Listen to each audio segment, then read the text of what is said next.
people in the crowd, but I only see your face in all the lights.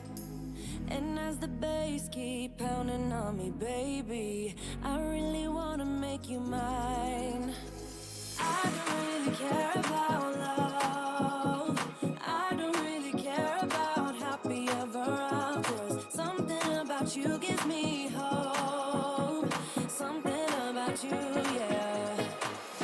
When the sun goes down and the night sky's falling, do you believe in one-time lovers? 'Cause deep inside of my wildest dreams, you'll be by my side when the sun goes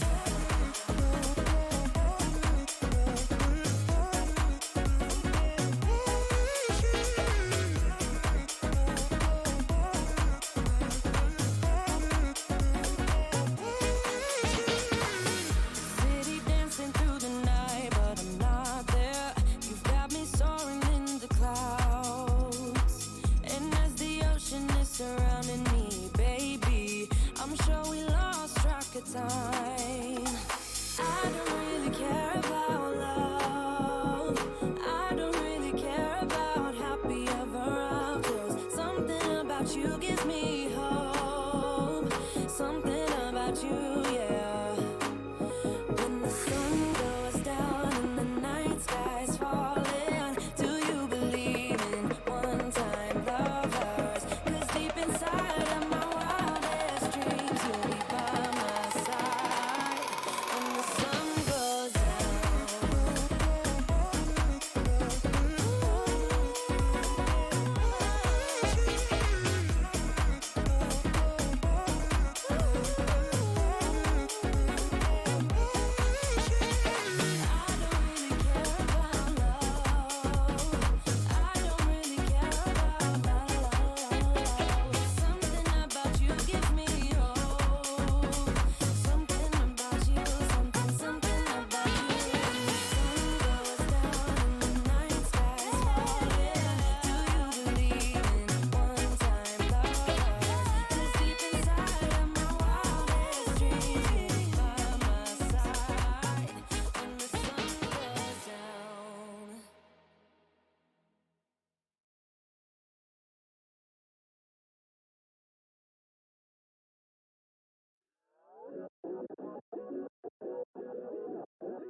Now, I want to get down to the simplest possible nitty-gritty.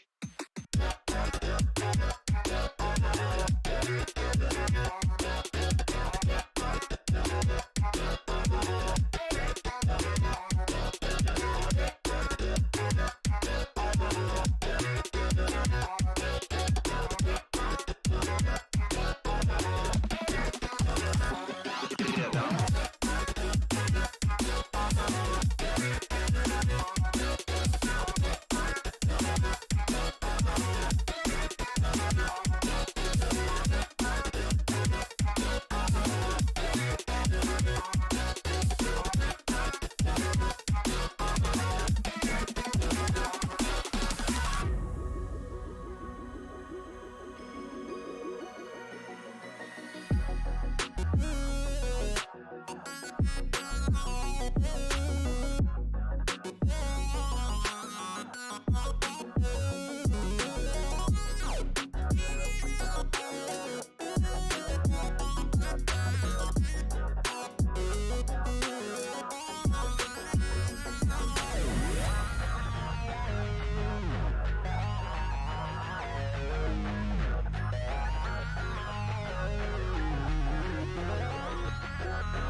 Mm-hmm. Hello, everybody, and welcome back to BPL Season 3. And we are on week 4 now of our season with our A-League games. So, the first A-League game we have this weekend will be Beat Drop Bears going up against Momentum. And, just looking at the team's history, just knowing about these teams, I think it'll be a really fun game to start us off with. Yeah. I think this will be a very fun and interesting game, especially with the two main tanks, Jack and Pivo. Both of them are very strong main tanks within the BPL scene. Yeah, Yeah. exactly. And, with the main tank matchup here, it's really going to come down to, I think, the battle of definitely who is more Chad. Is it Jack or is it Pipo? Because we know they both have the capacity to Chad every now and again. But with this battle, it's going to come up to who is the most Chad of the main tanks. Very Yeah, it's real most and certainly true. very real and true. It is most certainly going to be an eventful match, but of course you can't discount some of the other members they have on their team because the team does extend beyond Pipo and Jack, although they are, people love to cheer for main tanks and we love seeing big main tank plays. But you also have people like Laser on the DPS on Beat Drop Bears, you have Golden Apple Guy, you have Moopy and Meester, just some of those other big names. And then on Momentum, you also have the notorious The, as well as Jordan and CBT and Parody. Just, we've got other names on there too, but I think everybody loves watching a good main tank duel. And I in particular enjoy a good main tank duel, especially, it's just fun to watch, and Hollywood lends itself to some very interesting main tank duels. So I am curious to see what we run on those. Yeah. I'm predicting a good old rush mirror, perhaps. I think Jack's Reinhardt is extremely good, and I think they showed very well their precision on the comps. On the Ryan Rush comps are very good. Seen last week on Eichenwald. I would be inclined to agree. And, Hollywood, known for this really, different styles between segments of the map. Second point may be looking more dive oriented, and dive is a different look, especially there's no Ryan in dive, but I'm sure Jack will make it work somehow. But yeah, I mean, it's gonna come up to whose team is more synchronized with these styles and which team can really play with each other to their best of their ability. And I mean, coming out here, I think that Momentum is looking better. I mean, that's just my opinion here, but their sister team, J Old Fan Club, took a swift 2-0 yesterday. So I'm thinking, yeah, they're pretty hyped now. They're going to just run it back straight up today and, be able to beat the Beat Drop Bears. Yeah, I also have some big faith in the Momentum group. I think they'll do very well. See, now if I say Momentum, now it's like everyone ganging up on Beat Drop Bears. I wouldn't put it past Pipo to pull out some heroics, potentially even seeing, Pipo on Hollywood, since it does lend itself to that dive style. So you can see some heroics there, but I'm really fond of watching Jack play. I think it's really fun. I love watching Pipo play. Some of them are just so good. Like, I feel bad saying either one, but it's just a main tank duel that I'm really looking forward to seeing, and it's just exciting to watch. After my game yesterday, I'm just excited to sit back and watch and see some good main tank duels. I can definitely see Beach Drop Bears winning, though. It's not as one-sided as we all may make it out to be. I mean,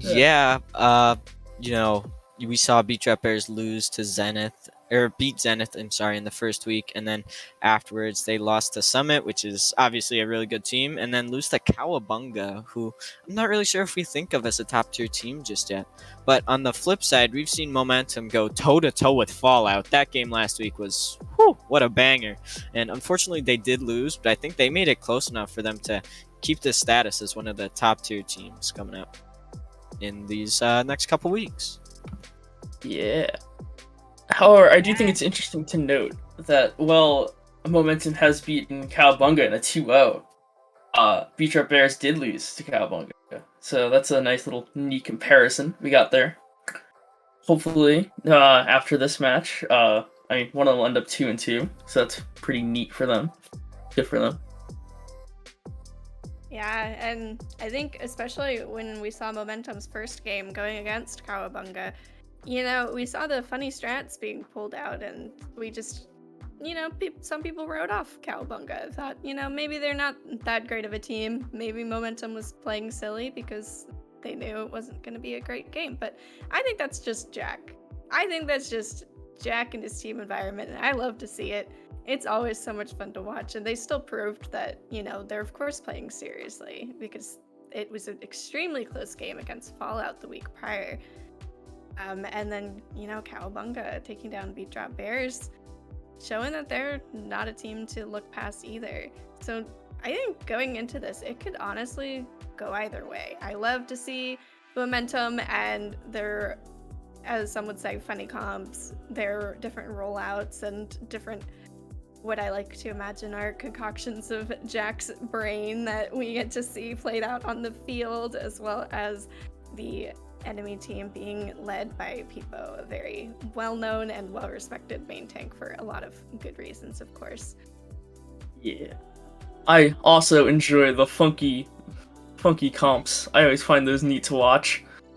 It's definitely a breath of fresh air in a system when you just see a really weird funky comp that kind of works against just meta. Yeah, I mean, Jack's brain, nobody knows how it works. I mean, this guy, he has two different sides. One, you have regular Jack, and one, you have, you know, a bit of hijack. And, you know, he just learns how to hijack a game and to keep it going, run up some funny compositions that his team just plays to almost perfection. And I just think that, yeah, like you guys said, Momentum, definitely my favorite team to watch so far. But going up against Beat Trap Bears, you know, Meester, he's really good. We've heard his name a lot before. And coming up into here, it's going to be tough. I mean, Hollywood, not exactly a full rush map, but slight rush, which is why I think Momentum are going to try to, you know, keep that close hold and keep that pressure on and force Beat Trap Bears to make their mistakes instead of Momentum making mistakes of their. I think for Hollywood, if you roll out on Rush, I mean, no pun intended, but they gotta keep the momentum going into second, so it doesn't become like a dive battle. Even though I don't think that the dive for momentum would be that bad, since it seems they have a very solid core tank-wise, and their DPS seem pretty good as well. But I think once you keep the momentum from Hollywood's second keeps going, third will be a nice, easy roll. Yeah, I think, you know, even if Hollywood doesn't turn out to be a very rush-oriented map, we do have Rialto in the map pool, which lends itself very handily. So even if we don't see any rush on Hollywood, maybe we'll see some ball comps or something creative from the side of Momentum. But, All right, you and know, as we go into the game here, we are going to say goodbye to Squall. Thank you so much for hosting here. of And course. yep, we're just going to get right on into it. As Momentum, they will be on the attack first here. And what they're flashing right now is a kind of rush style, so I'm hoping they stick with something like this. I do like Momentum's comp, at least what they're showing with the Monkey Ryan comp, which is very just a bulldozer W and M1 type comp. Versus the slower, more stable double shield composition. I think if Momentum's comp works as well as it can, Beat Drop Bears are gonna get rolled and smoked. Rolled and smoked my doggies. Indeed. Alright. Yeah, team's coming out here. Moopy got 11% ult charge off of that. And Jack is already in, just walking at him. Now he's got to back up. A lot of damage being done to him there, but they are staying on this monkey rank comp. And Parody, he's TPing in close. Not exactly sure what they're trying to do. Probably just waiting for him to engage to come out. And Jordan does actually engage. So going out to this backline early. Laser falling extremely low, and Lamp being committed. Moopy getting taken by a nice headshot, or a nice body shot from Vamp, but Kernmaster will be able to find the trade back onto Jordan with that whip shot. Now, Jack able to find the swing kill on the Kernmaster, and Parody is walking at Laser right now. He's got this Wraith formation and is forced to use it, but with this Orisa, I'm not sure how much longer Peepo is going to last on this point, and yeah, he will go down. No more stall here. Meester will eventually fall, and with that momentum, able to take first point pretty easily. Yeah, it was a big moment in that is that when Jordan dives in, Meester uses Lamp, which it preserves them for a little bit, but when they get behind them, they don't have Lamp to stall point longer than have for Peepo. A very big problem. Yeah, Vamp almost gets taken down there, so he tries to get a little poke damage from that high ground. Maybe just looking for a little stun kill there. And Jordan actually commits here. He's not able to get up to that ultimate before he goes down. But Romad now with this Coalescence gets stunned out of it, and Parody getting taken out by Meester. They're just going to have to fall back here, maybe get a little bit of card progress, but in the end it will be Beat Drop Bears who are able to win out this fight. Yeah, within the next fight, I think it looks like Beat Drop Bears, their ult economy is looking very strong into Momentum's 2 ults. However, you never know. Never know what you could do with the Primal. You never know which shatter you could hit. The shatter. The shatter could have potentially be big, but Vamp actually gets a stray headshot on the Moopy. No mercy on the field, so no res, and Romad gets killing the Kernmaster. That's 2 down already. Tyler, I think, uses his flex, but doesn't quite find anything, and Jordan just pressuring this Ashe here. Laser 1 HP, just trying to run away. Will not be able to. A little bit of a tactical crouch there onto the Ashe of Laser, and Meester, he's just gonna die here. But I think the real person we should be looking at that fight was Vamp, as you know, he opened it up with that nice headshot. I mean, yeah, it opens up with a great opening. It opens up with a beautiful that beautiful opening, gets 2, and then Tyler uses Flux, and catches no one, which is a big disadvantage of the fight. But it looks like they swapped off now, so I mean, it really doesn't matter. Holy! Oh my god! My goodness! What a big shatter from Jack, and Parody following up with the Death Blast. People get taken down, but the damage might already be done. Ult's actually being committed here. That's 3 now, and the shatter comes out here from Moopy, able to put 3 people on their asses. Tyler able to find B in the back, and Peepo taking them down 2 at a time, Jack and Jordan. And man, that was a lot of ults committed from Beat Drop Bears, but man, I mean, I'm thinking that's worth it, just to keep that clip away from Jack. That's big for that swing. That's a big counter rush right there from the Beat Drop Bears, and it does give them some form of momentum, as just should be able to hold for a bit, unless yeah, Tyler's mech gets demaxed. Kernmaster uses this rally. Both Window and Dragon were committed there just to be able to get Jack into better position, but Parody actually able to find Peepo before the fight really starts. Meester's Lamp goes down here, and it's just going to be a poke battle. Kernmaster gets taken down, and Tyler, who was demaxed at the beginning of that fight, gets taken down as well, and now it's going to be all stall here from Beat Drop Bears, as, you know, Peepo's going to come back on this Orisa, but, you know, Kernmaster's going to have to swap over to this Lucy. It's a great play by Momentum. Just kite the rally, and then Peepo pushes off a bit too much, and Vamp finds the hit. Finds the hit on the RNG character. Ooh. He comes out here from B, keeping everyone healthy. Kernmaster taken over by the hammer of Jack, and now a nice flash ban here. It's going to keep it going, and Jordan now with this flex, not even going to have to use it, and that's a really fast Hollywood 3 points for the side of Momentum.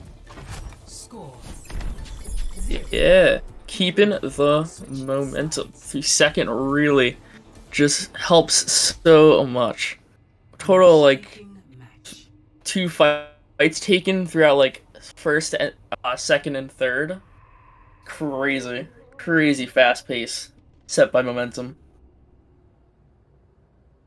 Yeah, crazy fast. As you said, a lot of this is coming off of the big DPS plays combined with really good tank coordination. I think Jack and Jordan are just able to work off of each other so well here, and then Vamp and Parody are able to get the actual like final blows, get the kills, and I mean, I don't know how Beat Drop Bears are going to be able to stop this. They're flashing a ball comp here. I'm not sure if they're actually going to run out of spawn with this. But it's going to be tough for them to break this steel grip that Momentum's Rush has on the entirety of BPL.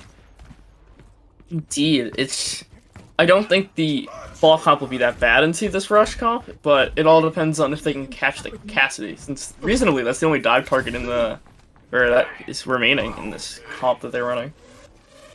Catch the Cassidy. Sounds like a children's book about a rabbit. Catch the Cassidy. Indeed. You gotta like catch it for Easter or something. I don't know. But yes, they will be running this ball comp out of spawn. Laser. Doing a bit of trolling in the spawn room. But yeah, we will see nice ball comp. You got Kernmaster on that Brig that he's absolutely known for, and Meester on the Zen. I would say maybe a bit worse than his Ana, but still great at it nonetheless. But unfortunately, Vamp takes down Moopy before the fight really even starts, and now Beat Drop Bears, they're going to just have to back away. Without all that echo damage, it's going to be really hard for them to break in here.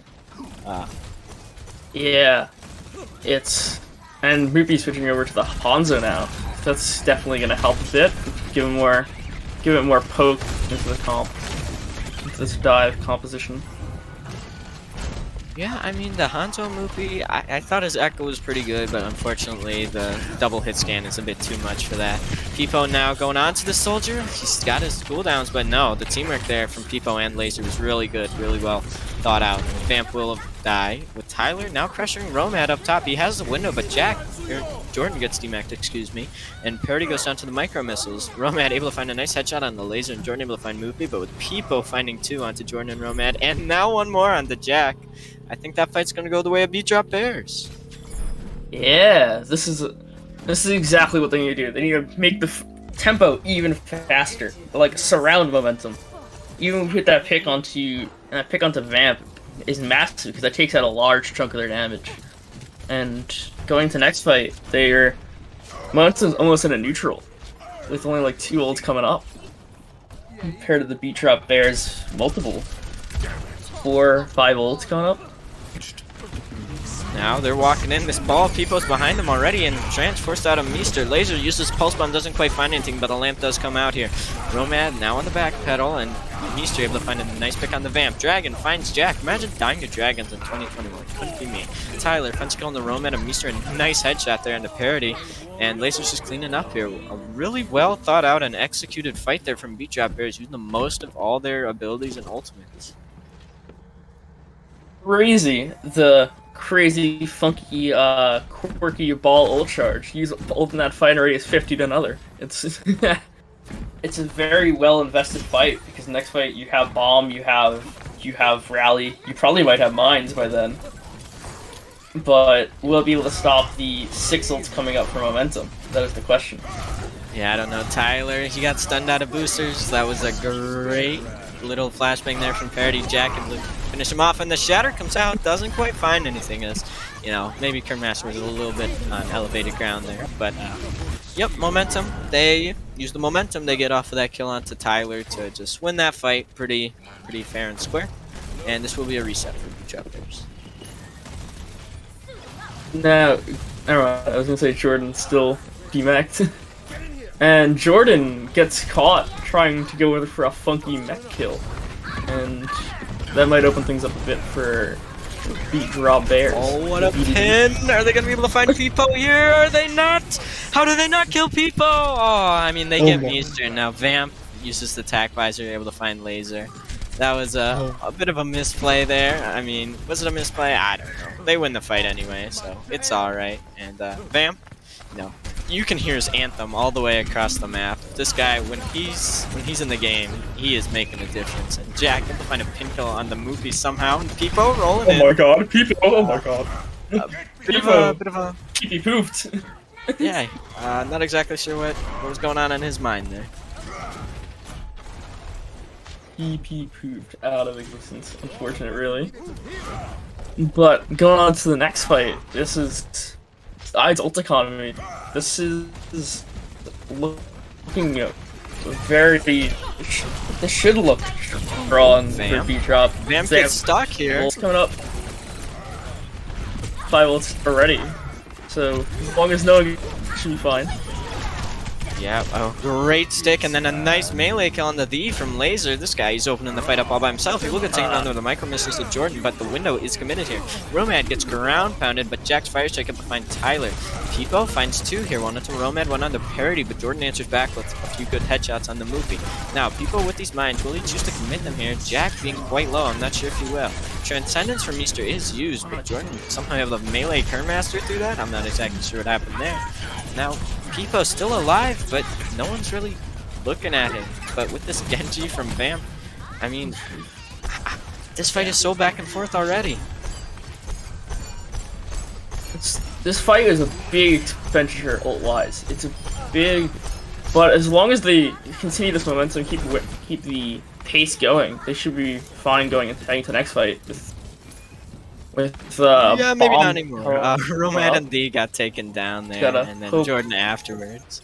So if Momentum are going to choose to contest this, it is going to be, well, they're at a disadvantage. They are actually coming out here. Laser trying to get a flash fan there, but the beat drop from D could be big here. Jack already 1 HP and will get taken by Pipo, but Vamp finds a melee kill on the Meester in the backline.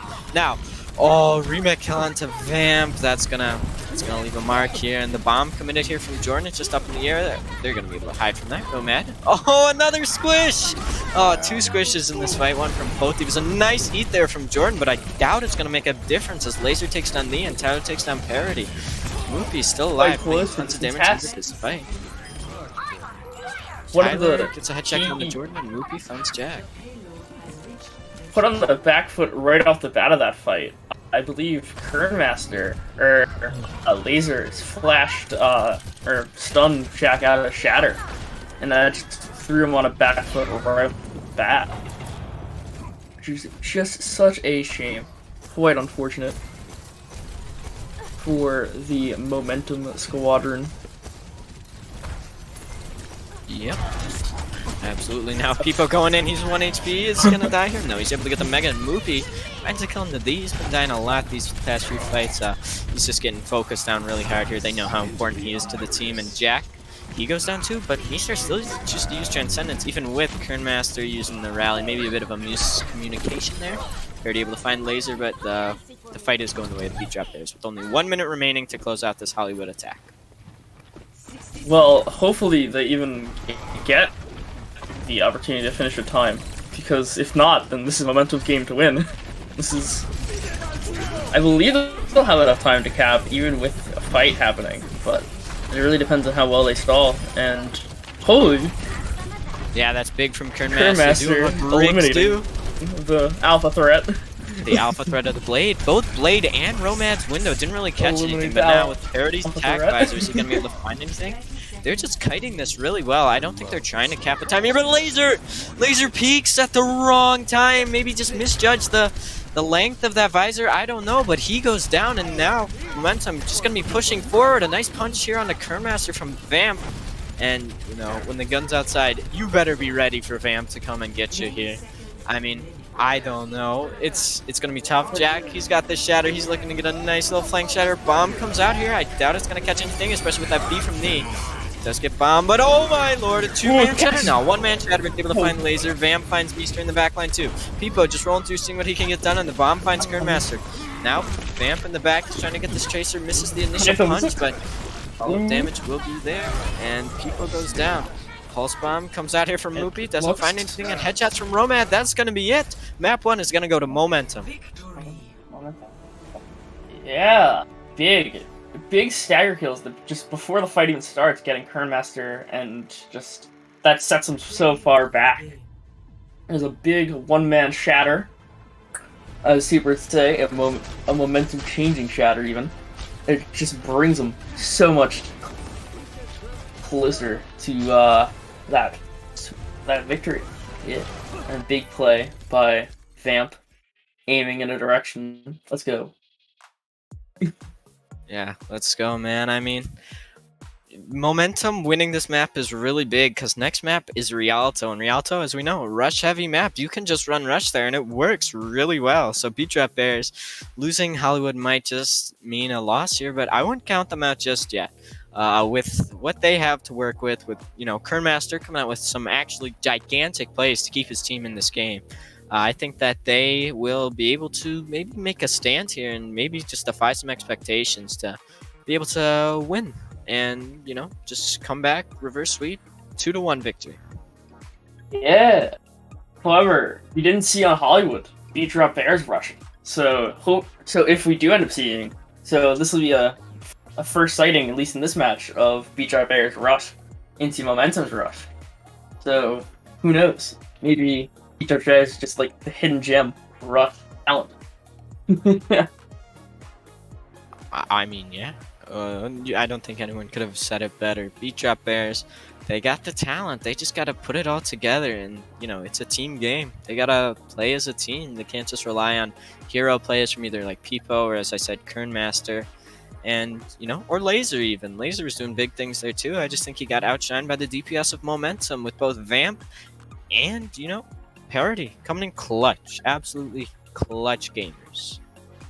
Well, heading into this Rialto game, Vamp is out, and V is swapping over to the DPS role. Well, we have SBT in for Momentum, which should be something. It might change the dynamics. You never know. And Aquarius is in for the Beat Drop Bears. Interesting. Aquarius coming in, Laser actually going out. I think Laser was doing, he was doing good. As I said, he got outshined a bit, but I think if they put him in more of a position to really shine here, he could have been good. But, he's out for Aquarius. Aquarius, God tier player as well. And then with SBT coming in, everyone knows SBT. He's one of, if not the best players, especially because he was on Sovereign. And, yep, we will be heading in just a second here. But as I was saying, SBT on Sovereign, he's one of the GOATs.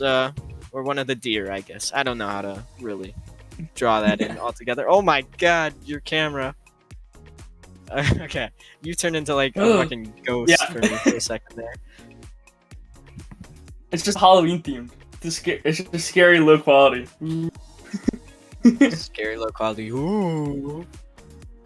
How it works. 420p. Ooh. TM's call moment.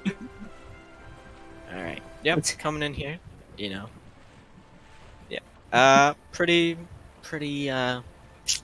map. I gotta say, Rialto, one of the best looking maps in the game. Ready for battle. And, Taking a smooth boat ride down the Venice. Momentum once again opting for it looks like they're gonna opt for the funky Rhine bulldozer comp with double flying characters, the biplane strategy, and Romad on the Baptizel versus Beat Drop Bears, a double shield composition. Yeah, it's gonna be. Sorry, with the on the far here, CBT and the just are gonna try to get in this backline. I hope Jordan sticks his Hog. I love watching Hog play. The right, God, it feels like such an East Coast comp. We got the Hog, we got the Pharah, we got the Echo comp. Oh, man, that's the good stuff. This is definitely a fun game to watch, as is any Momentum game really. But D just trying to get some poke damage in behind these two shields of People and Tyler, and that's not good for Momentum though, as Beat Drop Bears, Aquarius, nice quick beam kill here on the Parity, and Jordan falling right after. Hog doesn't have that much ways to get out of the fight, and Parity will get rezzed just to be taken back out. Tyler, oh my lord, 3k there for him. Big plays. Yeah. Hog is a bit of a sad character nowadays. It works if you hit. It's dumb to say if you hit your hooks, it works, but like, it's as simple as it gets. And with the May swap, really running the May cast comp, this is some good old rush. However, I don't really see the need for CBT on the Mercy if you're gonna run the May cast comp. Yeah, Moopy gets hooked, I believe, by Jordan there, but we'll get immediately res back up by the Goat Master. Now Aquarius, he's almost got this copy. This could be devastating, and Moopy actually finds parity. CBT goes down as well to Meester, who pops window here. Lamp gonna be taken down here. Meester gets hit by Jordan here, maybe got hooked. No, but Aquarius with this copy still, and we might need to use it now that B finds people, but Jack goes down, traded by Nomad. Nomad finds Aquarius, then goes down. B finds Tyler. This is just going back and forth as Jordan able to find V off the side of the map with his whole hog, and Jack gets res back up. So momentum. They won the fight somehow. Ah, this is crazy. Indeed it is. And it looks like are they even gonna try for it? They are. Using the bongo. Or no, they're using Bow, not bongo. Yep, nice little shatter there from Jack, keeping the opponent's back for a second, but the copy out here from Aquarius onto the Reinhardt. He's gonna get taken down before he can get much value. Jordan in this back line, turn around, nobody sees him. They finally do. An imposter among us. God, they cap point. Blizzard gets used by the. I cannot believe you just said that. It's 2021.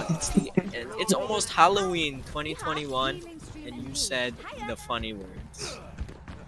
Real. Oh man. But it's a big heading into the next fight. It should be a big window, hopefully. But otherwise it should be a pretty neutral fight. Oh, Parody gets stunned out of his ult. Yeah, a little bit, but Moopy able to find Parody and Misha's able to find Jack. Sorry, I was just looking at Twitch chat and Coconut linked aim labs on Steam.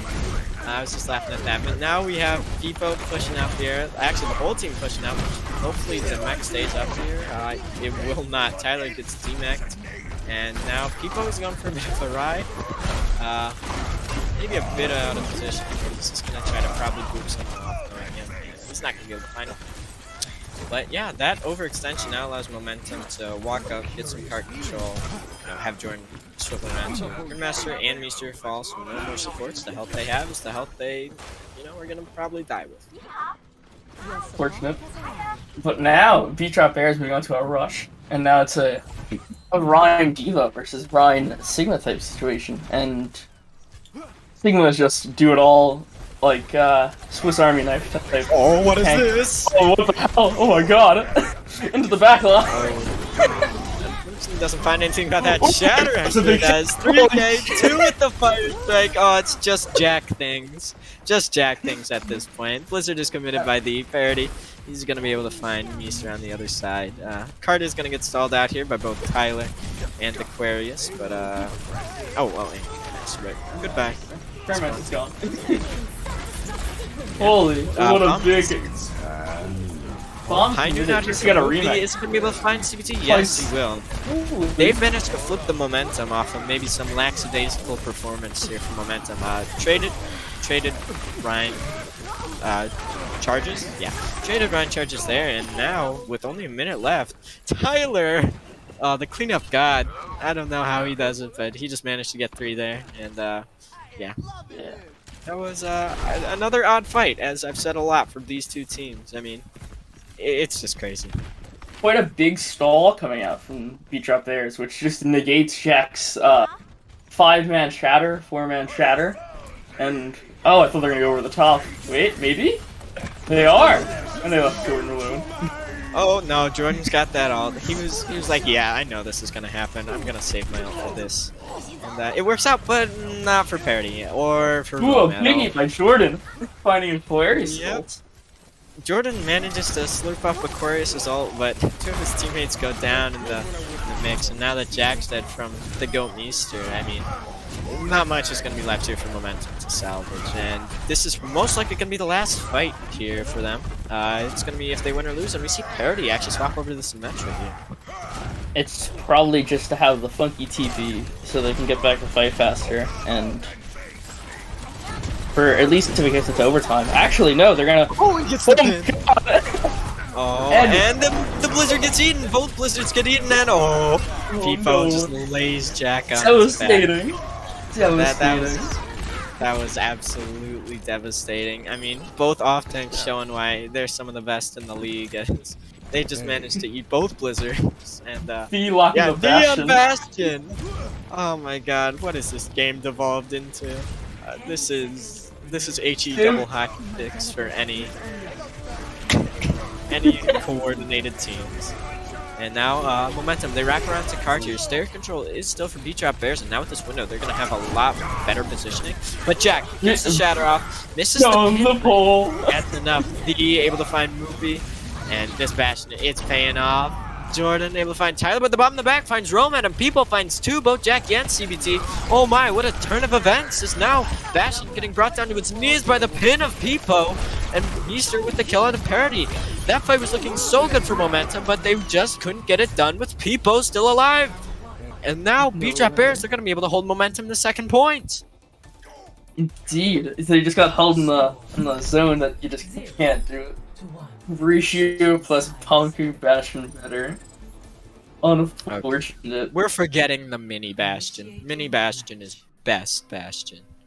Unfortunately, you know, his Bastion pretty good too. As we saw there, he was able to find a nice opening pick, but it wasn't enough for Momentum to be able to cap second point. I think if that wall wasn't there and that pin hits, I think that's a second point cap for Momentum. But still, that's second point Rialto, and second point Rialto is like just the chamber of death. So maybe if Momentum needs to even maybe if they need to even hold that point, I'll hold up second. You never know. Could be a nice second. Yeah, nice sorry, skull and rad hold. I mean, Rialto, definitely one of the best maps in the game. I mean, nobody could ever think it's like shitty or anything. It is definitely one of the best maps. And now with the close hold from Momentum, it's gonna be even better to watch. As you know, they tried to get to the high ground, unfortunately unable to, and we'll have to see how this goes. 5, 4, 3, That's 1. what you like to see. Yep, low ground here. They're And gonna get Peepo scaled just out. catches. Oh, big anti-grenade! Meester able to find through with that, and D goes down to Peepo's wrecking ball very early. No. That was not what Momentum wanted to see. But That was horrible. however, losing that first point, the forward is forward hold, allows it to have a second fight really early on around the corner. I'd imagine so, unless they just don't come back. Yeah, I mean, they just kind of got turned to dust. He got Thanos snapped out of existence, and now Beat-Drop Bears are gonna be trying to get around this corner here. Blows just being traded, fire strikes here, but Beat-Drop Bears will eventually go up top. This could be really good if they just want to drop straight on top of the momentum, but they do kite back, so this is room gained for the side of Beat-Drop Bears, but that's a really nice wall out from D. And Peepo, now 1 HP, this lamp keeping him alive. That's a balanced ability right there as Jack goes down before Peepo there. That's just utter BS. I mean, Parity finds the high new kill on the movie, and with the neck of Tyler going down, Momentum, they have a chance to win this fight. Window is dropped here from Meester. He's going to be able to keep his Ryan alive, and now that this May is actually caught out here, once his ice block goes down, will they go down? Yes. Tyler finds D, but Kermaster dies to a headshot from Parity. Lamp back up here from Meester, so they should be able to survive this flux, but Jack just trying to get some damage back straight on them, and now CBT able to find a nice pick onto Aquarius there, and Momentum, they've been able to stall this out long enough for Beat-Drop Bears to eventually just say, yo, we need to kind of fall back and reset here. Yeah, it was a nice opening with the nice drop down onto them. However, met the immortality fun ability, and they were just down from the get when Peepo and Meester got locked away into the room. And they're trying for it again, it looks like? High Noon out here from Meester. Whoa, that's a great loop onto Peepo. Unfortunately, the High Noon's going to keep them back, and oh, Jordan gets taken down. Beat here, dropped by CBT and Tyler. Never mind, nothing about Tyler, but a High Noon here, and D finds two. Aquarius first, Kernmaster second, and now Parity will go down to Tyler here for the nice headshot, but D is still poking here. Window drops here from Meester. They think they can win this, and Bomb kills CBT, and the pin from Peepo onto Jack. I mean, that's 3 letters for you. I'm not going to say which 3 they are, because you know which 3 letters I'm talking about, but Beat-Drop Bears able to win that fight off of sheer determination and manifestation.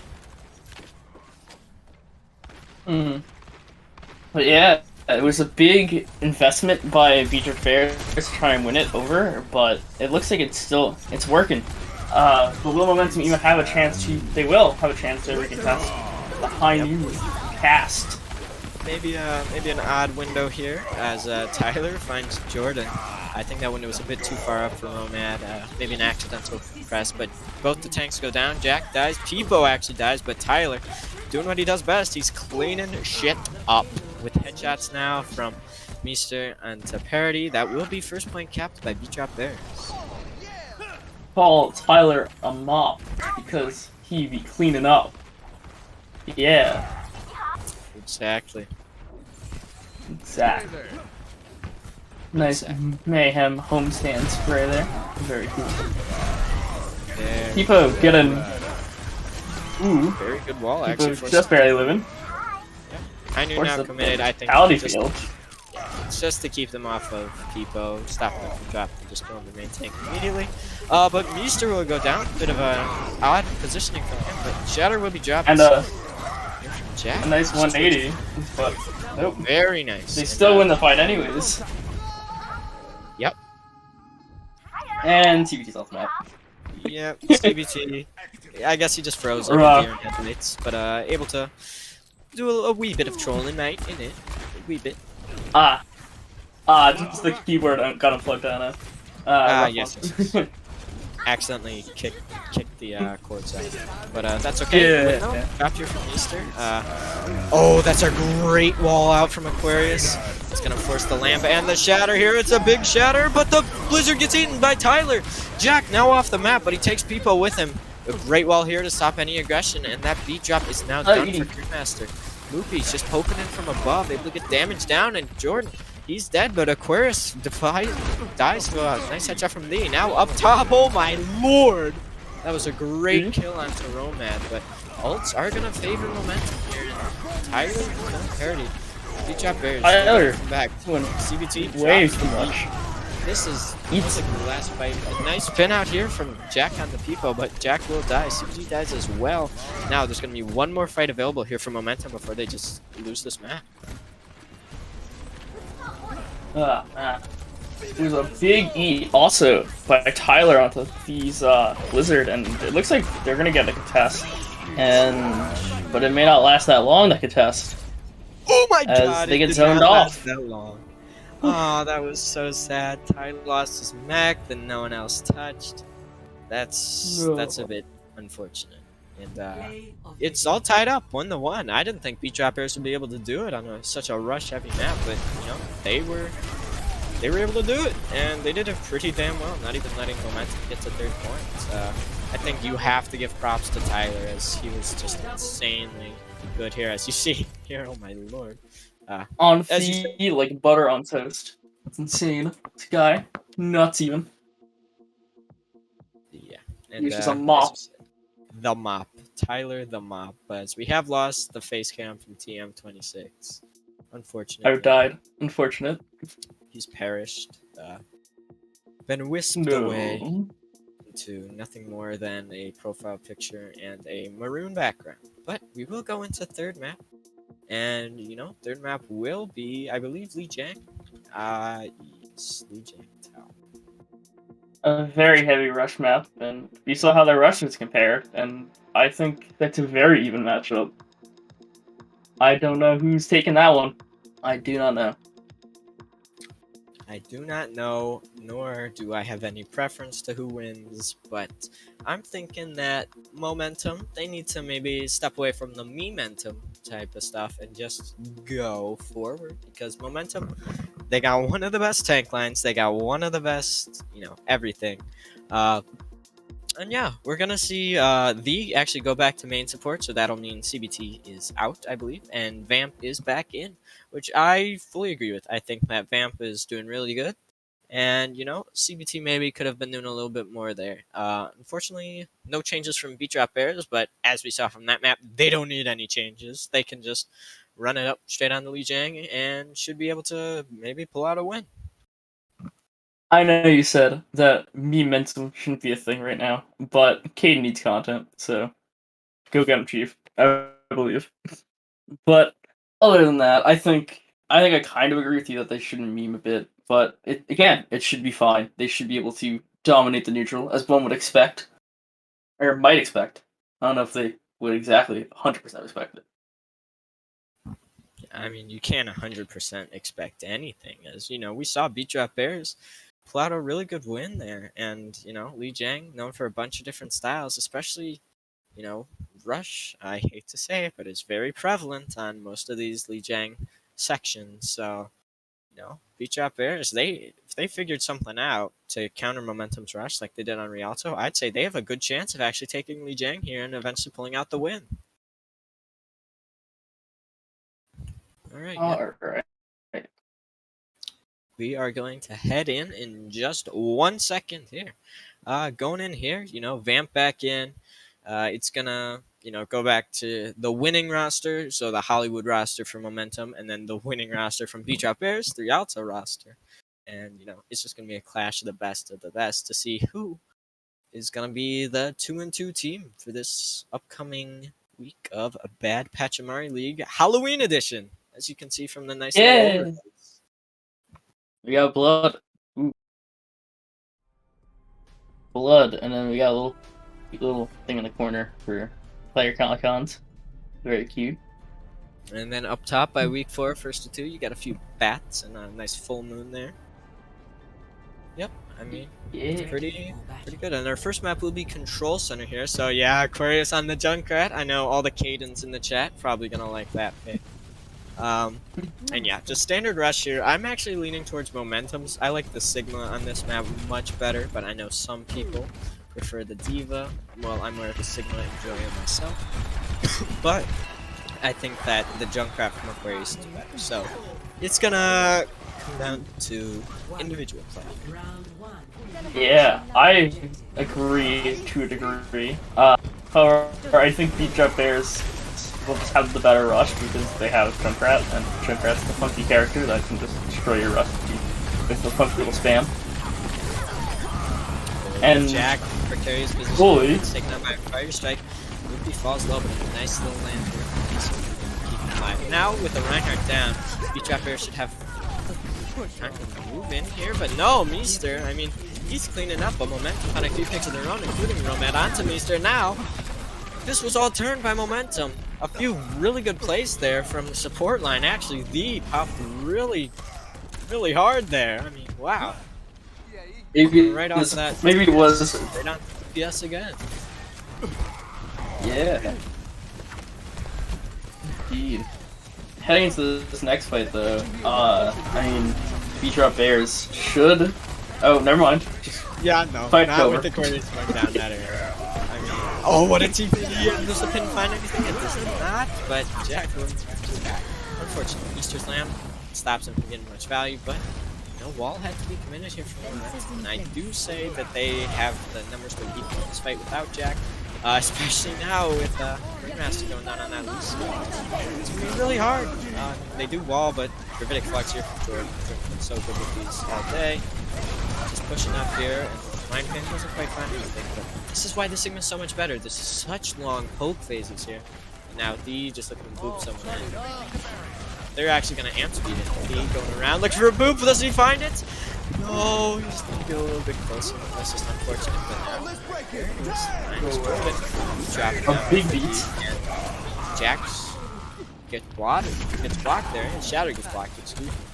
And now Aquarius finds two. One with the tire, one with the conch line. And Luffy cleaning up as well, finds the parity. And now, after a really long fight, Beat Drop Bears are going to be able to take this one. Yeah, and Momentum invested a lot into investing the beat into the losing fight, which really is unfortunate. And Aquarius finds a rando pick onto Jack, which should just create even more time. Beat Drop Bears to get set. And nice kill with Jordan. Loopy, worried. Yeah, as I said, DPS from Beat Drop Bears have been extremely good. Coming out here. They are going to actually have to back up with their wall there. Getting now, oh my god, he predicted it! They come into TP and just get laid down by Pipo. Mech goes down. Pipo knows the strats. Yeah, big strat. Where is this? I can't even see it. And he gets most of the Matrix. Vamp will die, and now Pipo has all the time in the world to log. Aquarius finds those kills, and now it's ticking up for Beach Drop Bears. They've gained the confidence to be able to walk up out of this little choke, and yeah, this is really good for Beach Drop Bears. They have all the time, they have all the space, they got everything they want, the ultimates, and the confidence, which is exactly what they need. You said earlier that no one knows what's going through Jack's mind with these creative ideas, but clearly Pipo knows the machinations of the mind. Yeah, I mean, Aquarius. But Aquarius finds 3. This man looking like Jake right now. He's getting all the kills. This Junkrat looking almost impeccable. Now, pushing all the way into their spawn. Vamp actually finds Moopy, a bit of a revenge of the junk, if you will. But Beach Drop Bears, it's at 80% now and ticking up. They are gonna fall back. Unfortunately, lose Moopy. But he finds Vamp! Oh my god! Finds Vamp early, that's so big, and now the turret comes out here. It finds 2! Aquarius is just popping off. Jack finds nothing. The junk now Junkrat hero, let's go. Yeah, D finds the melee into Aquarius, but the shatter from Pipo, it's pretty big, if I do say so myself. Now with the nice fire strike kill on the Jordan, Beach Drop Bears are in prime position to win this. Jack, he's back with the no one shatter. touches. No. And Beach Drop Bears still finds a challenge. They are one step closer to winning against Momentum. This is the closest game we might have had since last week, Momentum versus Fall. But this, I dare say, is even closer. Both teams just matching each other blow for blow, and you know, it's whoever gets the job done. Yeah. Next fight, I'm expecting to see, the Symmetra TP up top and just rolling. But Momentum now learned that Junkrat's a good hero, and running it, looks like, against Beach Drop Bears May. I think the May pick is going to be really good if they do get point control. However, they do not, or they might. He is a bit faster. Yep, Pipo. It was all about that fast. Jack. Luffy was able to get a Kernmaster, goes down to a headshot from Vamp, actually. That was a bit out of nowhere, but point control is going over Beach Drop Bears here. With Jack going down, there's no way they can push back out onto this all turreted up. So, point control will most likely go over to Beach Drop Bears unless Jack is able to get back fast. And Kernmaster goes down, so actually Momentum has an opening into this fight. That's actually a great wall, though, for Aquarius to be able to D-mech and the charge trade here, and you don't want to be pushing into that ever. Beach Drop Bears, since they got first setup, they are able to just win this first fight. Nice and easy. Moopy almost actually charged up to a wall here. Just PvP poofed out of existence. Like, oh my. First fight, Jack out like a Houdini magic trick, and then second fight, Jordan gets caught out with the wall and is out like a magic trick. It's crazy. Yeah, very precarious situation. They could get booped off really easily here. Jack he's got the shatter here. It's whether he chooses to use it or not. He uses it. Actually finds the May. TP right there too, but Romad gets booped off. Nice by Kernmaster there. Moopy finds his companion in the opposite sim. And Vamp is off the map. I'm not sure if he got booped or just forgot where the ledge was, but Pipo doing numbers here, and it will be another one fight for Beach Drop Bears. This one a banger for real. Doing numbers. Pipo dominating the neutral. Yeah, that might have actually been a reset for Vamp. Excuse me. Yeah, I might have. A little bit. Suffer a bit. A little resetting. We do. Unless it could be like when you get booped off, and then I mean, it wouldn't happen with McCree, but like when you get booped off as like Zarya. So sad. Oh, Romad goes down. It's gonna come down to one last fight here. Oh well, not if they push out here. It's only 2 fights. But Vamp's gonna get caught out here if they choose to push him. They don't, but the bomb gets committed by Jordan. Now Romad is back, and he's got this window. And the beat from D could be big. TP gets destroyed here. Ults from both sides. It's going to be such an ult-heavy fight. Beat from D out quick. But wall. Oh, a nice E from Jordan there, too. And Meester gets moved off the map. D doing big things on this Lucio. And now Moopy finds one, but Jack finds Pipo. Moopy! Moopy! Look at Moopy and his third team. Oh my god, Loopy he gets and crushed! Tyler! Tyler finds Jordan on the crush onto Romad. V-Drop Bears have managed to turn this one right in their favor, and Aquarius finds a kill on the D. Is there anyone to be able to touch here after parity? I don't think there is. And V-Drop Bears have managed to do it. They've managed to beat Momentum in a 2-1 series. And oh my lord, that was such a good game. Oh my goodness, Very that close. last fight. Woo. Oh my, that last fight. Quite the fight. Of the game. That was calling the mop. And Tyler just clearing point, cleaning up. Yeah, I mean, that was just really good play from everyone on Beat Drop Bears. I mean, we were hyping up Momentum before the game. I know Yumi and Squall were hi Squall, by the way, and Hi. you know, Beat Drop Bears were able to defy our expectations and take the dub. Yeah, that was a mighty fine one. My video stream is down. Wait. Yeah. What a game that was. Scary. I got deleted. That's a Interesting. really good Halloween costume. You have the very Yeah. nice like decor at the bottom of your profile picture anyways. Courtesy Yeah. of the stream, so you're still very festive. Man, what a game. I mean, not to discount Beat Drop Bears by any means. I never doubted them for a second. I just thoroughly enjoy Momentum's kind of previous funny playstyle and the concoctions that Jack thinks up. So that was just my favorite, more so to watch. I wouldn't say I favored either one going into this, but geez, what a game. What a game that was. We saw a lot of heroics coming out from both sides and both teams, and we got lots and lots of interesting plays from both sides. It does appear that we do have both Peepo and Aquarius waiting for interviews here. Yeah. Yeah, Big. so potentially we get to talk to them about their win today over Momentum, and I do believe that puts Beat Drop Bears at 2-2 for the season now, so they are back to 50-50 Overwatch. Yeah. The funky character. Funky thing. The funky 500. But yeah, this is definitely a match. It was definitely wild. It was very wacky. And eventually, I think we both figured out Jack's playstyle and just dominated at the end of it.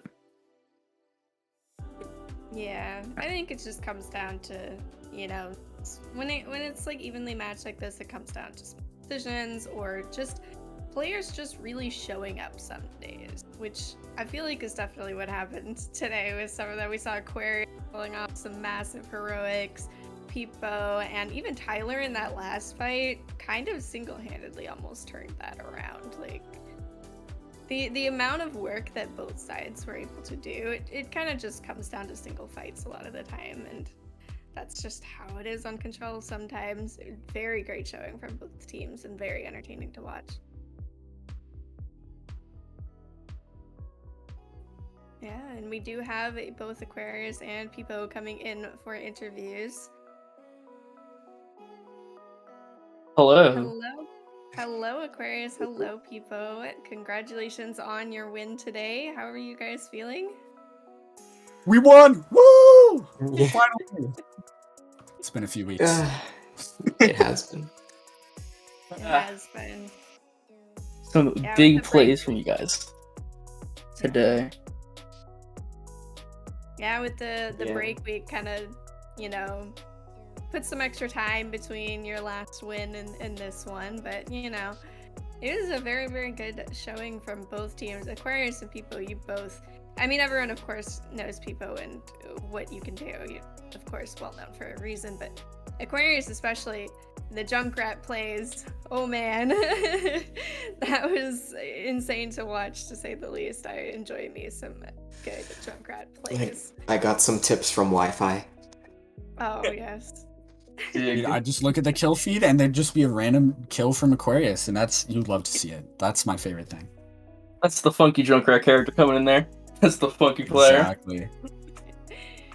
That's the sign of a Junkrat being in a match, and a good one at that, especially the rip tire at the end of this control center, and then just all the heroics there on the night market as well. But coming into this match, did you think that you guys were the favored team in this? Were you scared of Momentum for any particular reason, or? I don't think we were scared per se. I think we've been humbled after our last few games. Yes. So After we the last prepared. match, especially. We've prepared a lot more, focused up, and I think we've identified what we want to do when we play. And I think we've improved a lot especially this last week. Yeah. We knew it was going to be a bit of a weird match because Momentum are a unique team, but it happened. That's a very nice way to put it. The unique team. Hey, I Yeah. enjoy watching unique teams. It's always fun to see something different, but it does make it a little tricky to prepare for sometimes because you don't know how unique you're going to run into at times. We still could have done better, but yeah. Yeah, I think still gives you just, good VODs to look over, if nothing else. You guys, if nothing, it's good for your mental, and you add another win into your belt for going into next week. So hopefully you guys can keep the momentum going. I believe, it'll be fun. No pun intended. Yeah, of course, no pun intended. The word just happens to be there. You're rolling. Thank you guys for joining us, and congratulations again on your win. Bye-bye. Bye. Bye. Alrighty, so next up we do have Whirlwind going up against Vengeance for our second match of the day. So that, honestly, I think will be a really good one as well, but I'm biased and I think just about every game is good, so I don't know why I bother repeating that. Yeah. I think every match will be great. Alright, but that'll be our next game. Whirlwind going up against Vengeance, so stick around and we will be Right back. BPL Season 3 is brought to you by ExpressVPN. Get a discounted rate on the world's largest premium VPN service with a 30-day money-back guarantee. Head to expressvpn.com/BPL and help support our shows.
Alright, and welcome back. We are back with game 2 of the day. Next up, we do have Whirlwind going up against Vengeance.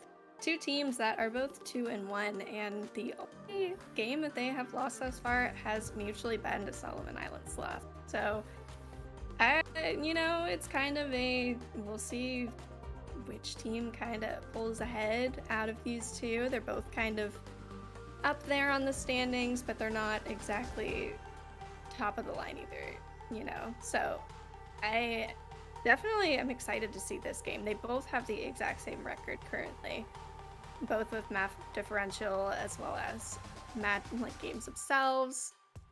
So it's definitely a match between two pretty big teams with some big names on them. Yeah, and Whirlwind, they've added, Dilby and Sayori, lots of different pieces. Some people obviously can't do BPL all the time, or things come up that stops them. So they have some new players, and I'm excited to see how they will incorporate them into the lineup. But I do not think it will be enough to go against the Vengeance Burger, if you will. Vengeance wins these, I think, simply because they have such good players such as Farmer. They have, Eli coming up from B League, a big player, big name in B League especially, who has been pretty good in A League so far. So I think that Vengeance, they're going to be able to have the edge. I think Vengeance is also a very strong candidate to win this. However, I do think counting out Whirlwind is not the greatest thing to do in the situation. I think they can do quite well themselves. Vincent and the new players and their old ones. Yahoo, really good DPS player. I think they'll do very well. Heading over to the rosters, I also think Vengeance, Cummies, and Pandemonium, two other fantastic players in the BPL scene. Yeah, Vengeance is down a no from me dog today, as I do believe he will not be here. However, otherwise, their roster is pretty stacked with names that kind of everyone recognizes at this point. Whirlwind, just they've got a lot of big names too. Yahoo, False Swords, Vincent, and again, the new additions of Dilby and Sayori. So it'll be very interesting to see how those two new additions mesh into the teams. And we are starting it off on Eichenwald here today and going into Havana for map 2 as well. So I will leave it to Stratocaster and TM26 here to take it away. Thank you, squad. Yeah. Yep, I mean, of course, it's Halloween time. We have to play the dumb version of Eichenwald, Halloween Eichenwald, which is worse than regular Eichenwald. Those extra railings stop Lucio from being able to get boops, and it's just stupid. It's very stupid. We will see Vengeance. Regular. Strato. This is fine. And coming back in. It's literally Halloween right now. It's literally the 31st. That is very real, but I do like the Halloween map. I think for now, it's a good map. It's a fun map. Very good map. And heading into this one, we got new recruited Dilby on the tank. Very cool. Some composition. Oh, a good rotation there from Vengeance to be able to get in, but that anti-nade from Adbon is massive. 4 people caught by that. Not the support, but a no from me dog. Who actually did show up there here. 2 ticks are actually gained from Whirlwind in that time. I think Vengeance just jumped right over them as they were heading to the point, so I mean, that's a lot of early progress, and Bingo actually gets caught up by a nice hook from False Words here. Bingo, bango, he's done. Gone. definitely unexpected. Now, down their BAP, a huge part of their team falls for him. He's able to get his head down, but not enough. Wi-Fi takes him down, but trades his life for it. So it's really going to be up to if Yahoo's able to find picks here. Cummings somehow finds Whitehorn here. That's pretty odd. You know, Yahoo, he's got his copy almost here, 79% and counting. They might just wait for their team to get back and start another contest. Yeah, I do like Vengeance comp at the moment. I think this traditional rush into this will do very well since there's not a lot of sustain and it really relies on your hog hitting the hooks. And if the hog just doesn't hit, then well, unlucky. Unlucky, really. Very, I would say. Window gets used here from Bingo. He's gonna just use it to keep Whirlwind back, stop the engage. Yahoo actually falls very low there, but a nice flex here, catches the Rhine in the room. I'm not sure if they know he's in there, but they're not able to get much with it. It'll be a nice flex. That's a headshot from Josh. Finds Wydorf there. Very nice shot from him. We'll get rezzed up here. Yahoo back around. He's got the T-Bolt. Whether he chooses to use it or not will be a mystery. He will just throw it in the back line. I'm not quite sure if that'll get anyone. It's not, but the beat actually here. Pandemonium. And, falls. He's able to loop a no for me dog off the map and get a melee kill on the Josh, but comes back with a fire strike kill on the Wydorf and a high from Wi-Fi on the Cassidy. Fan the hammer Andy with a Sun impression. Ooh. And a nice win there from Benches after some heroics from Fallswords. Yeah. Now onto the hog and ball type composition. Just I don't know if it's just a touch. They have time. Maybe they just think this is the superior. This has a lot of pace to it. I think it will turn out well for them. And bomb thrown out, but it's a no from me dog. Falls getting pressured here. He's able to get back up, and Dilby now on the ball finds Wi-Fi. Sayori obviously helping them, doing a lot of work. Pulse bomb actually misses, but it just goes through a dead Bingo, so it's okay. We have the ooh, oh, directs. Yeah, Yahoo finds two nice directs, and just some stall from enough from me dog. Yahoo on this far is going to be a big issue. It's going to be up to Wi-Fi here to be able to counter it. Wi-Fi and the Cassidy hero. Yep. Obviously, hit scan. I mean, Josh, he's been so accurate with these icicles, I wouldn't be surprised if he could count as far at this point.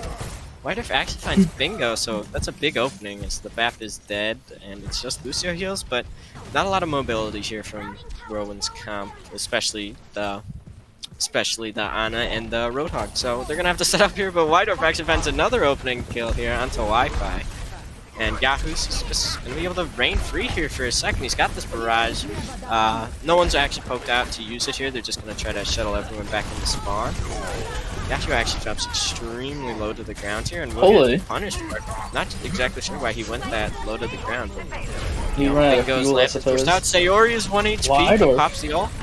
Sayori is still 1 HP and Dilby's off the map. He finds the kill onto Sayori, but Cart is still being moved here. A few trades come around here. I mean, Vengeance is set up on Cart, but Wydorf with another kill on the Bingo, living in their backline rent-free. Yahoo actually finds two, Kumis and a no from me dog, but not before they find two of their own. False and Yahoo go down. Now fighting on this point is Wydorf and False. Nice hook there. That's what he's known for, boosting Titan and hooking Lucios. A nice big hook. A nice zoning blizzard by Joshin. Taken down by the roll, getting flattened, crumpled even. Wi-Fi, plastic. Woo! Nice stuck out of the ultimate. Very nice sleep there. Very nice from Adbon. He's been pulling out big plays, such as the first anti and that, but, you know, as False gets moved off the map and Kumis finds Dilby, this is looking very unwinnable for World. No.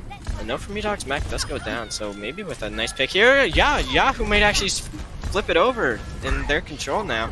It's just going to be decided by whether they want to commit or not. He's got this barrage, and Dilby finds Wi-Fi. They're going to be able to come right back into this. Bingo has this ultimate, but, you know, it's going to be hard to find value back in.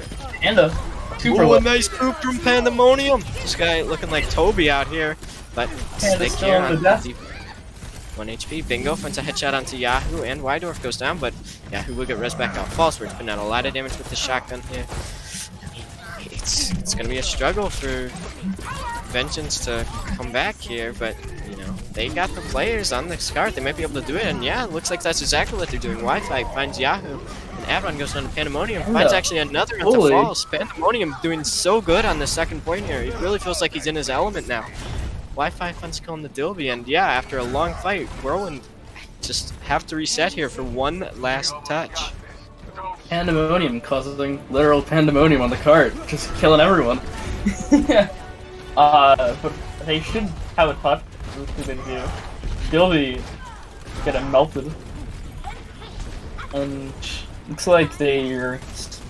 In any case, they're still on the cart. Yeah, big pin. Dilby actually finds Pandemonium, but Falsewords traded for it, and a high noon from Wi-Fi. He is off the map to Sayori, but trades are going to go in favor of Vengeance here, so they do have closer respawns. Unfortunately, oh, a nice shatter there. He's able to get the Moira, and Window comes out in the backline here for Bingo. He's going to be putting in that side-to-side, wall-to-wall pressure. Get some cross damage, cross ventilation going on here. Bingo getting pressured out here by the Lucio, but Lucio will go down, and then Dog finds Wydorf here. It's going to be up to Yahoo to stall, but he's actually This Pandemonium guy, I don't know. He's crazy. He's just too good. How do you counter him? I don't know. Oh man, holy! Quite the quite the play being presented here. But I mean, they capped a far amount into second, so they should be fine. I would say hopefully for possibly having a hold. And as you saw, the bridge is a hard place to push into, as we all know. Really difficult. Against a Lucio who's as good as Panther, yes. Yeah. Ready for battle? I mean, yeah.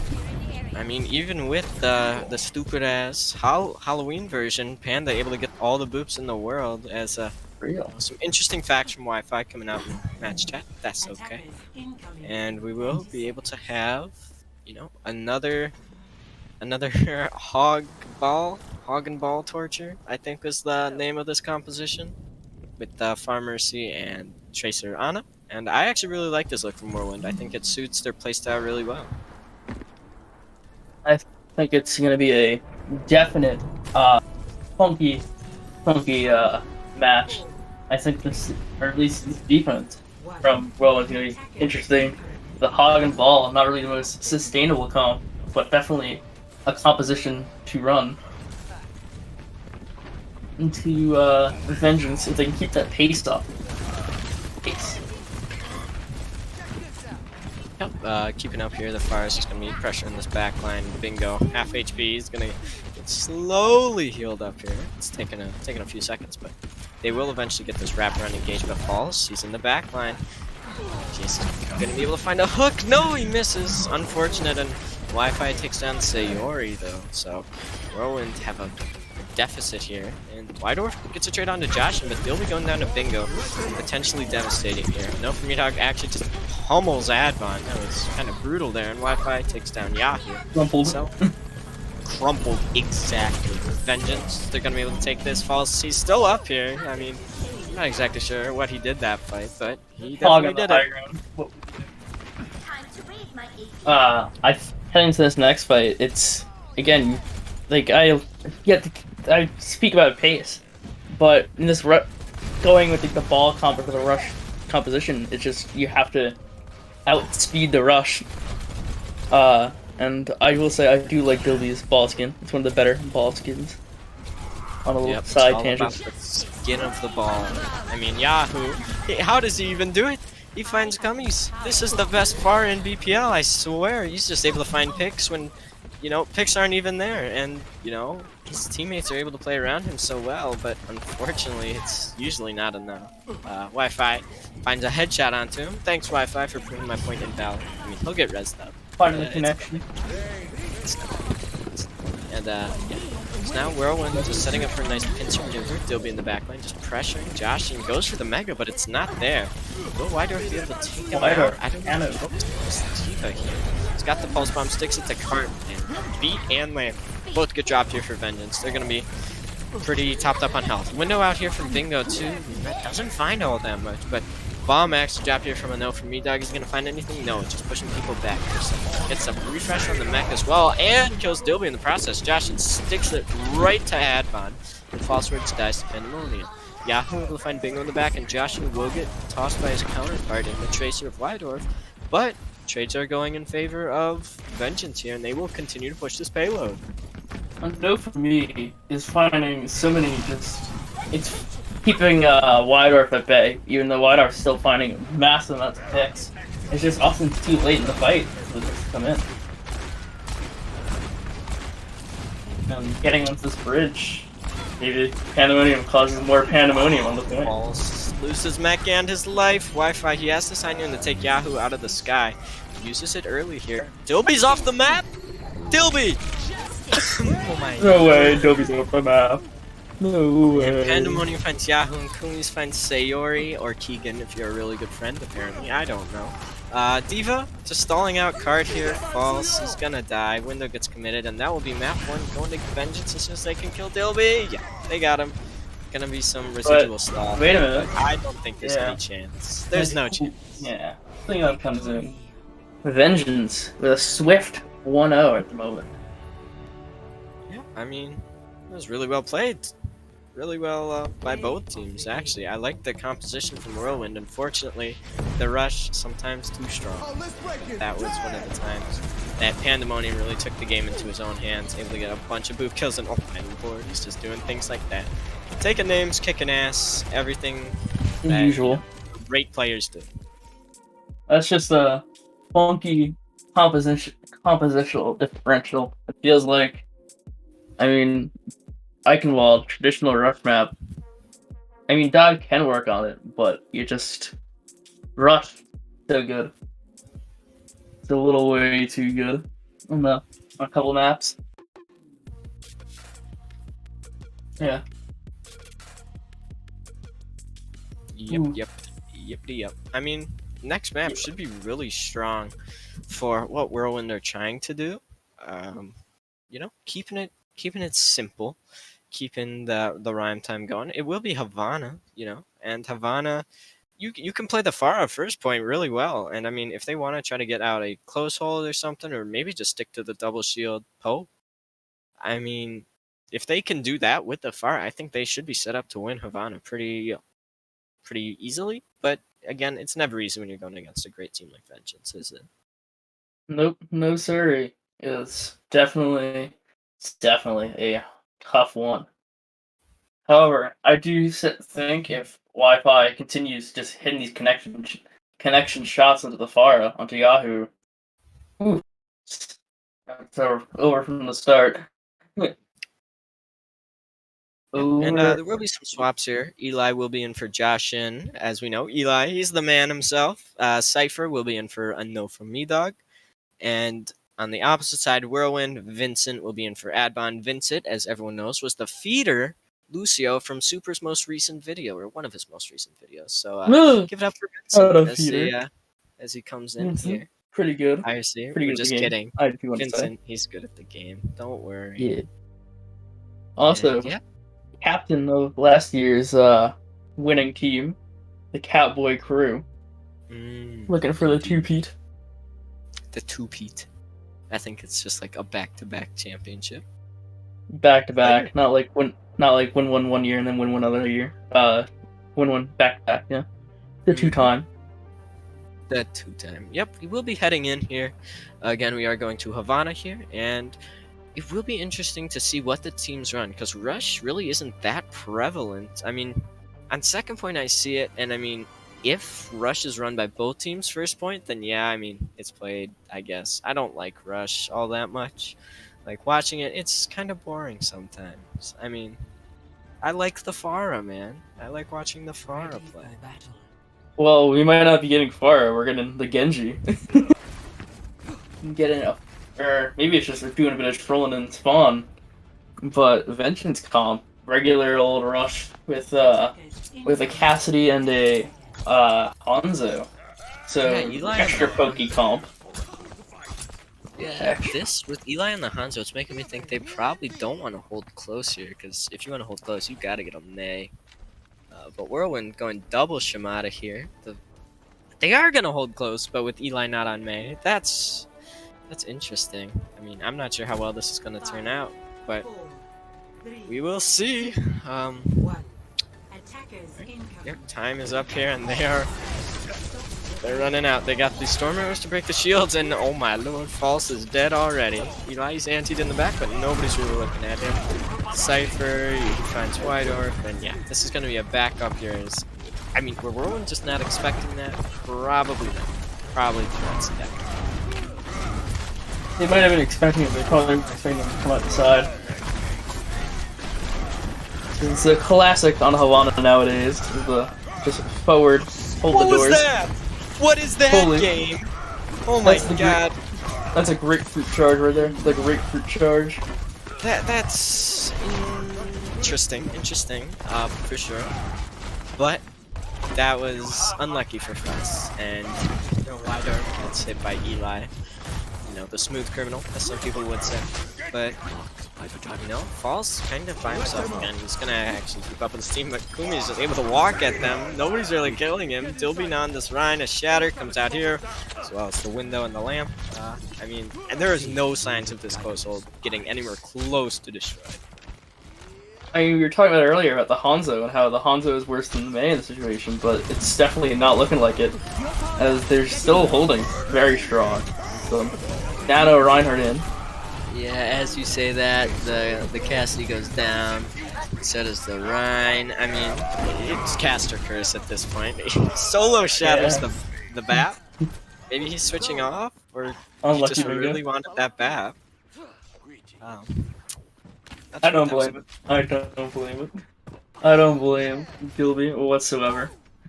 It's yeah, you definitely got BAP. And there was a bug. There was a bug on it. Yeah. There's a bug in the Q key, it's gotta smash it,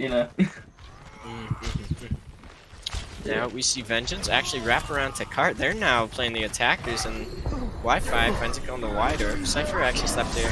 Good lamp here. It's gonna keep things going. Trades are actually coming out from both teams as Bingo and Pandemonium go down. No more supports for the side of Vengeance, but they may not need it, as I say that, till we find Cypher. But they got a lot of damage though, and Kumi's is alive, which means the game is still going. That's a lot of damage. A lot of it. It's a little way too much coming out from Vengeance. That's exactly what you'd expect from this Hanzo Cassidy composition. It just dumps out damage at such an incredible rate. Dolby always has a shatter here. Yahoo actually uses the dragon. Cypher gets slapped. That's a really big sleep by Vin. What's up, Cypher? Dolby will die to Eli, and Wi-Fi finds a nice one to Yahoo. Cypher. As we said, he got stuck there. He lost Mac. And now Wi-Fi in the back. He's gonna die. What is this pin? He's maybe a tad out of position here, but he does have this extremely good BAP and Bingo. Try to keep him alive. He's not going to. They're way out. They are way out. But, I mean, it's a bit of a distraction for at least one of the members. Yeah. Yep, and we will see first point being capped here. As to be expected, we saw some really good play from both teams. They kind of discounted each other a little bit until it eventually worked. And now this double Shimada comp for the Whirlwind seems to be working out pretty well. Yeah. Nano Blade coming up. Nano going out, speaking the devil. And... unlucky. Unlucky. Hanzo of the year 2021. Because that is Eli, and that's what Eli does best. Get kills. Eli, he should be the first pick. He gets another one onto Yahoo. It's just Eli picks. Just Eli, man. Yeah. This guy's so inspirational. Yeah. Definitely. And they got the Alpha Threat is down. Alpha Threat, Eli's down. Cypher down as well. Getting some nice cart progress and going. Most definitely. Yeah, and we see, a nice reset here. Wi-Fi and Panda, they died last. Yeah. We will see Yahoo with his dragon. Actually gonna be big if they just hit this area. It is pretty big. Let's get pretty low there. Panda gets anti, will be low for a bit more, and Wi-Fi actually gets caught after by Wido. Blade committed here. He's able to find one onto Bingo, and Eli finds a headshot on Yahoo. The dry blade. False. So we'll find the Kumis. They will die, and now Cypher dies too. Going to third point here. Or the worst point in all of Overwatch. For real. Well, heading into this with the dry blade. Nice 3k with the dry blade. Not often seen in this day and age. And as soon as their point activates, immediately, Yahoo switches onto the Widow.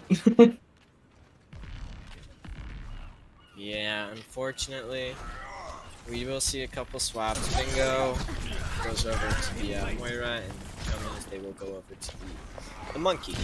Yahoo, just looking for a cheeky pick, finds a nice headshot there, and then another one. Bingo goes down. This is highlight. Headshot after the shot. And nice. Look at that. Nice part. Good momentum. I don't want to say content, but momentum. Very nice. Widor. Doing a bit of poking, trying to find this blade. Vincent with the nano, getting pressured around. Yeah, well, nice beat here, but Eli will find the headshots necessary to kill Dilby. And now, Widor finds him on the Wi-Fi, but coming back, finds him on the falls. That's coming in Widor. Oh, we'll be able to find the kill on the Eli. Will they? No! Eli's just better. Yeah, finds falls for the next. But that will call for a reset here from Whirlwind, unless they want to push without their game. So I'm not sure it's the smartest idea. Yahoo, just hard peeking, hard scoping, looking like a game of Call of Duty Warzone. All the characters. No one can hide. Backline Nano is available. Stay jumping in the back. Are they able to find anything? Nope, off the bridge. Vin. He's got the nade. Yahoo finds one onto Mech and one onto Booms. That guy does to Vin as well. Yeah, safe. We'll go down to Fire Strike, but he's still up and running. That's what I do. Yahoo dies to Pandemonium. A bit of Reddit. Reddit Lucio. Not enough. Eli with this dragon. It could be big, but he dies. The Alpha threat has been taken out. Dragons are out. And the dive is in. Oh, that was a nice little kill there on the inside. Light flash and pulse. That one probably just got stuck to the wall there for a second. Nice pin from Dewey on the Queens, but we'll trade his life for it. So we'll clean that up. We'll lose this mech, but that's okay. As I mean, maybe not now with Sayuri committing the speed and Widor using Blade. Eli dies. Yahoo finds one on the Cypher and another Blade kill coming out here onto Bingo. Kumis, they're back, they're mad, they're coming back without vengeance. Just almost got able to find Widor after that insane Blade. Good HP and lifted into the air. No way.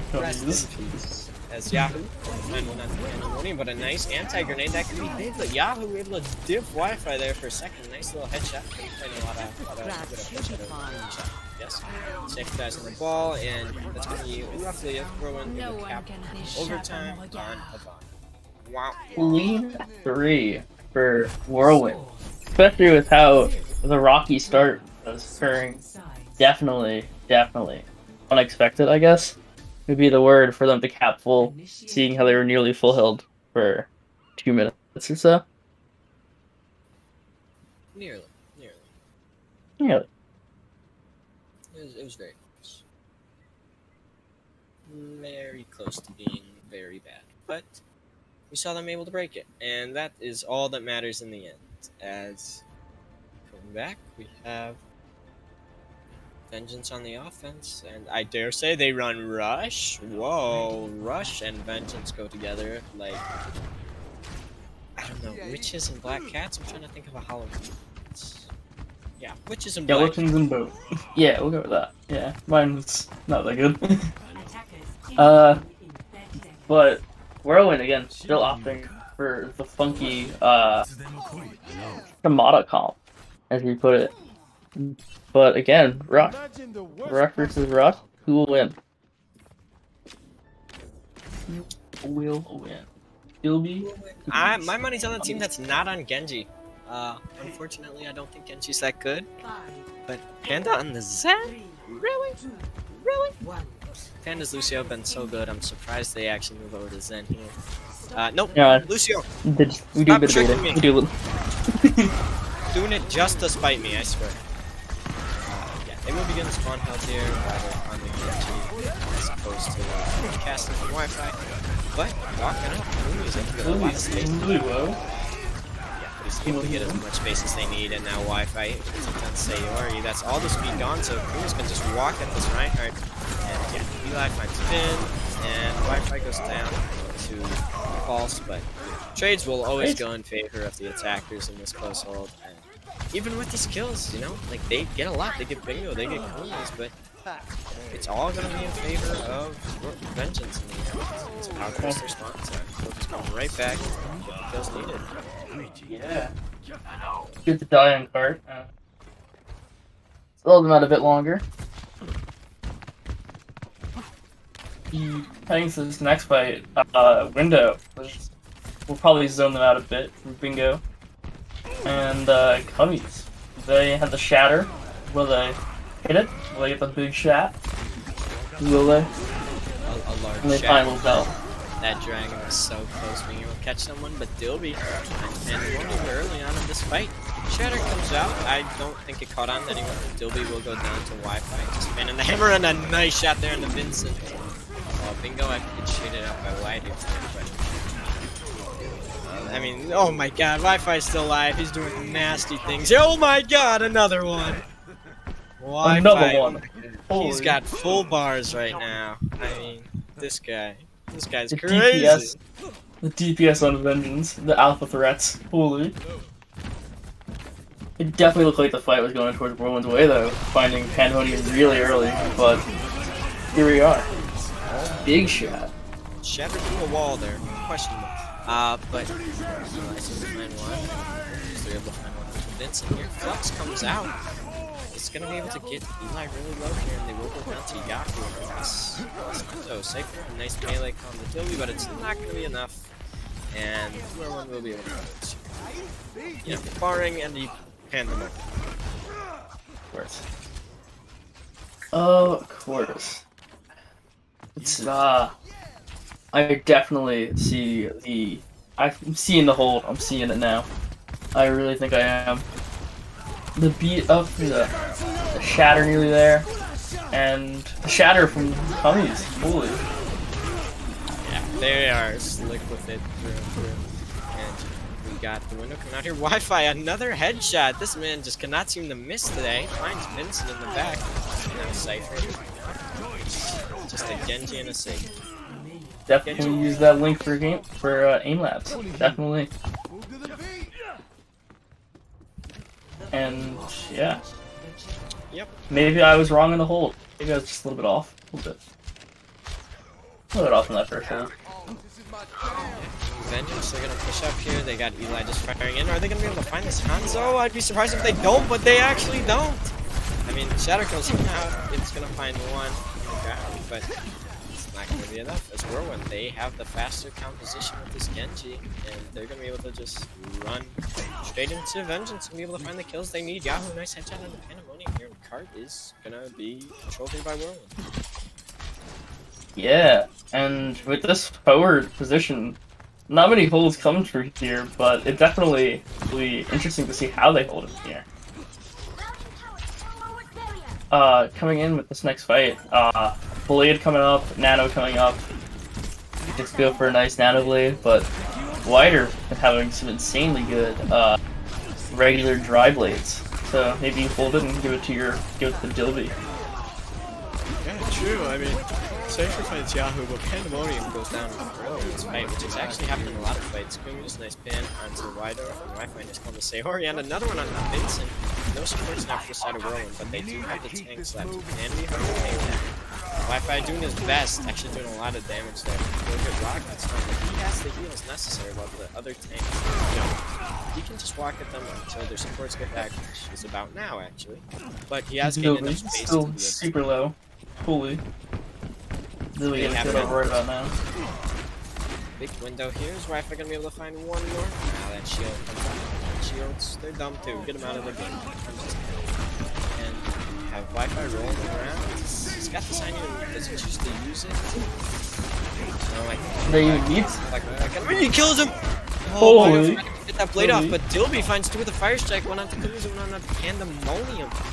This fight going either way right now. But picks do seem to be going in favor of Whirlwind. The Vengeance, they just decide to back up here. This feels like such a long. This fight, very long, very drawn out fight. It's. And now we're heading into like 1 minute territory. It's definitely nice full bleed out. Interesting. Yeah, I mean, another good blade finds two. Eli and Bingo go down to the blade, but overall, Whirlwind, they don't have a lot of ults for this next fight, I dare say, but that fight was pretty marvelous. But having both support ults is definitely just, it takes one nano and you win the fight, you never know. I reckon a beat engage, perhaps maybe a nano engage, right off the bat. It's like, they just don't know anything about the blade nerfs, but it doesn't matter. Wi-Fi, nice count fighter, and Nano comes out here on the deal. Then, finds count the Pandemonium is the first time to die in Vengeance, another fight. A couple of them. Shield that. Not a one frame shield, so it doesn't count. Bingo, find two. Sayuri and Dilby. Now Wi-Fi with Yaku. Vengeance look like they want to take this fight and take it now. Eli, nice headshot. Wi-Fi, another headshot too. I guess they're just a headshot team, so we'll be able to cap points here. Vengeance lives to see another day. So, will they be able to cap? I don't know if their time bank did it, but they cap with full. It's more than a minute. If they even end up capping full. But other than that, again, no spots though this time. From Whirlwind. Yahoo's sticking with the Hanzo. Probably because he has the funky dragon ability. Oh, Sayori finds a kill here. Really early onto Wi-Fi and Kilby captures Cool.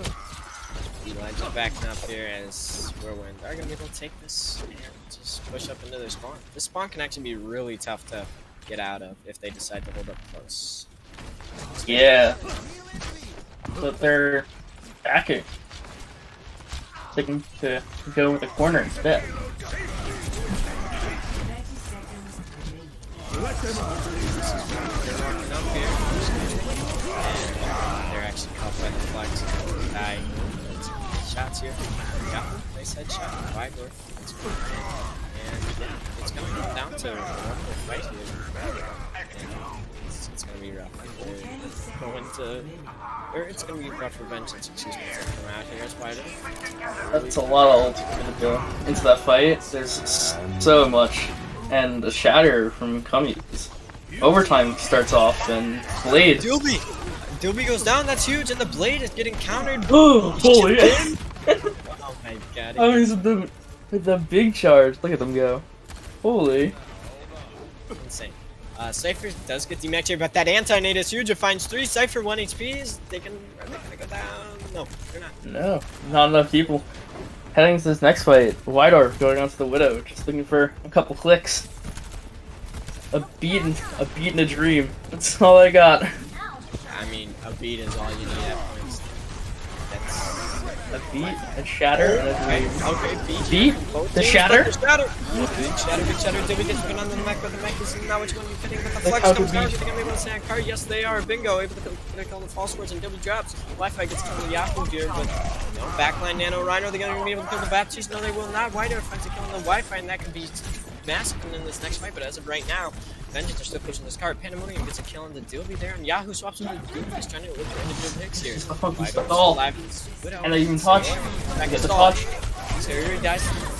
Bingo here, but the Eli does before he can get the blizzard off. That's big. Yahoo gets And they his don't size touch. but no, they don't can't touch. No way. Oh, after Eli died with the Holy. blizzard, that was their opportunity, but To 3. it was not enough. Sides. Not. No way. Both teams completing in overtime, 1 minute on the clock for each. Match. So, will we see again? Will we see the funky? I believe it's Whirlwind on defense now, or offense rather. Yeah, Whirlwind on offense. Will we see them get held again? Because their Vengeance hold last time was longer than a minute, and that's just ooh. Ready for Phone battle. E, I tell you. They're gonna take you to Funky Town. That's all I'm saying.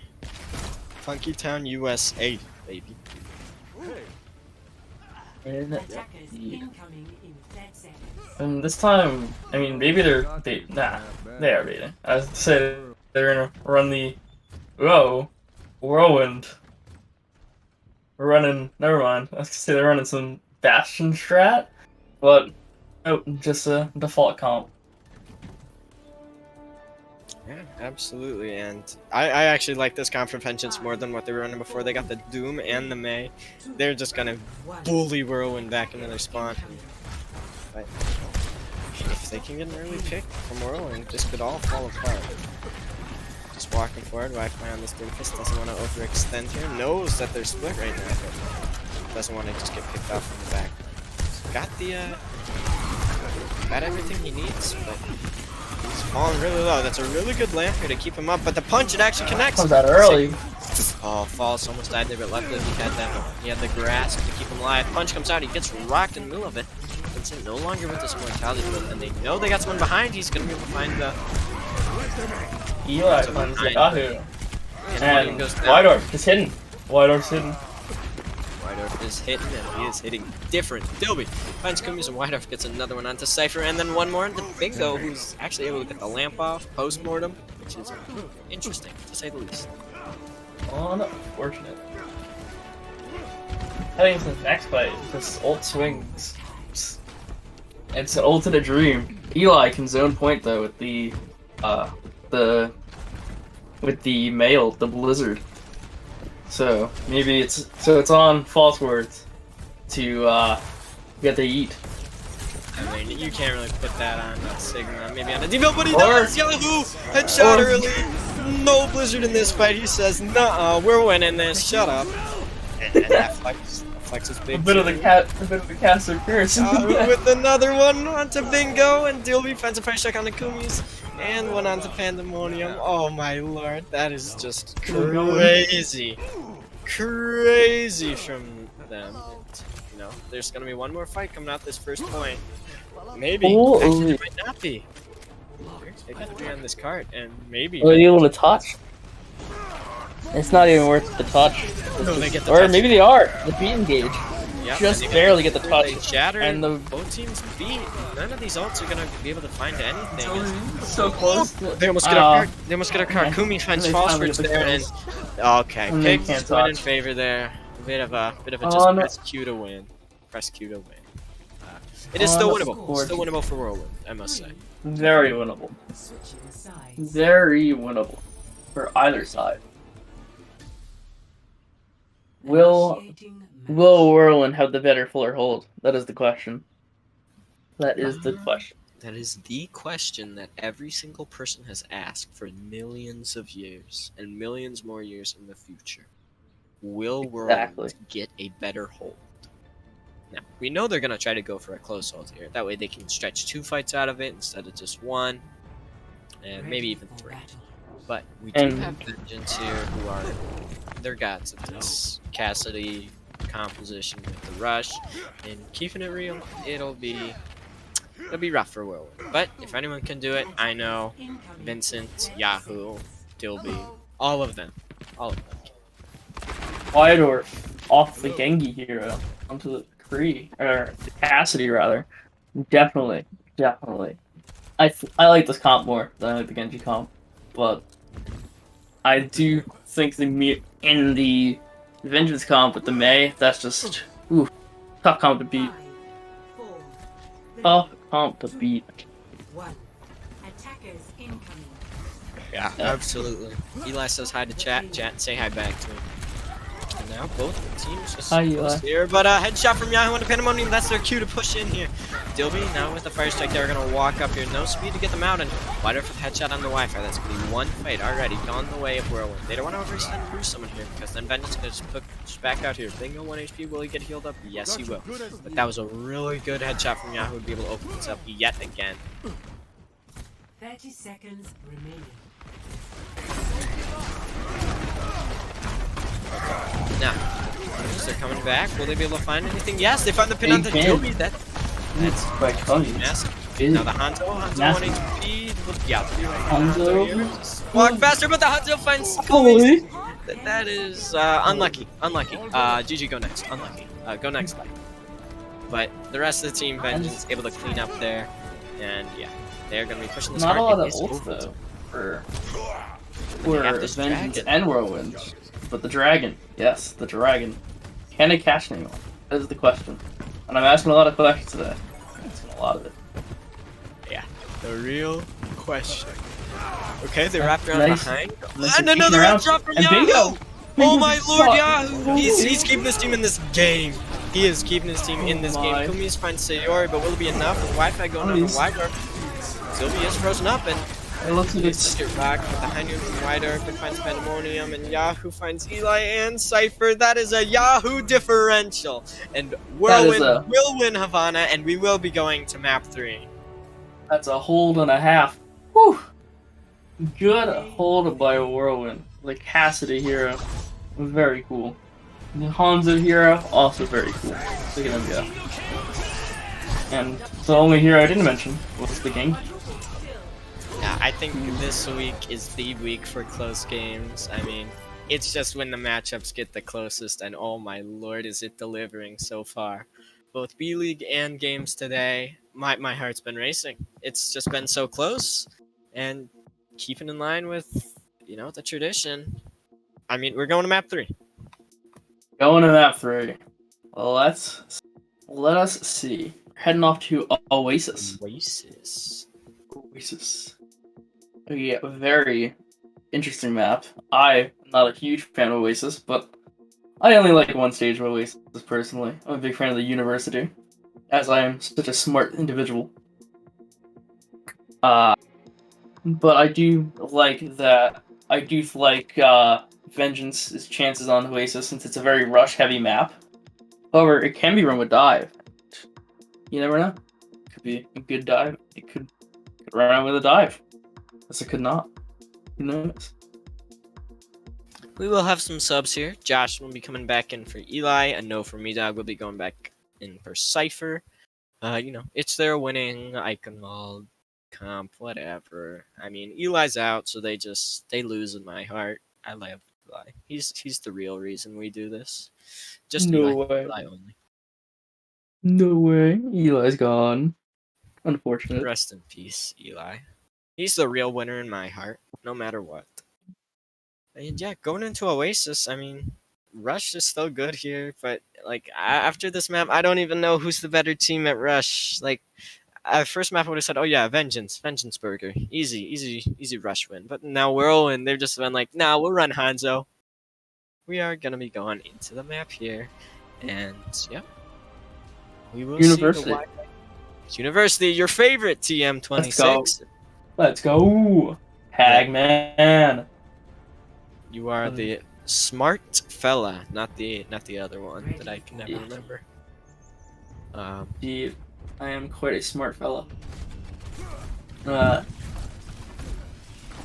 I'm liking the Whirlwind comp. I mean, they're both the same comp, so I mean, I'm liking both their comps. So I mean, Yeah, I mean, it's a good comp. I mean, it's gonna come down to a Doom differential, and so far what we've seen, Yahoo's Doom has been pop, and then it's gonna be up to Josh to play up to Yahoo's level.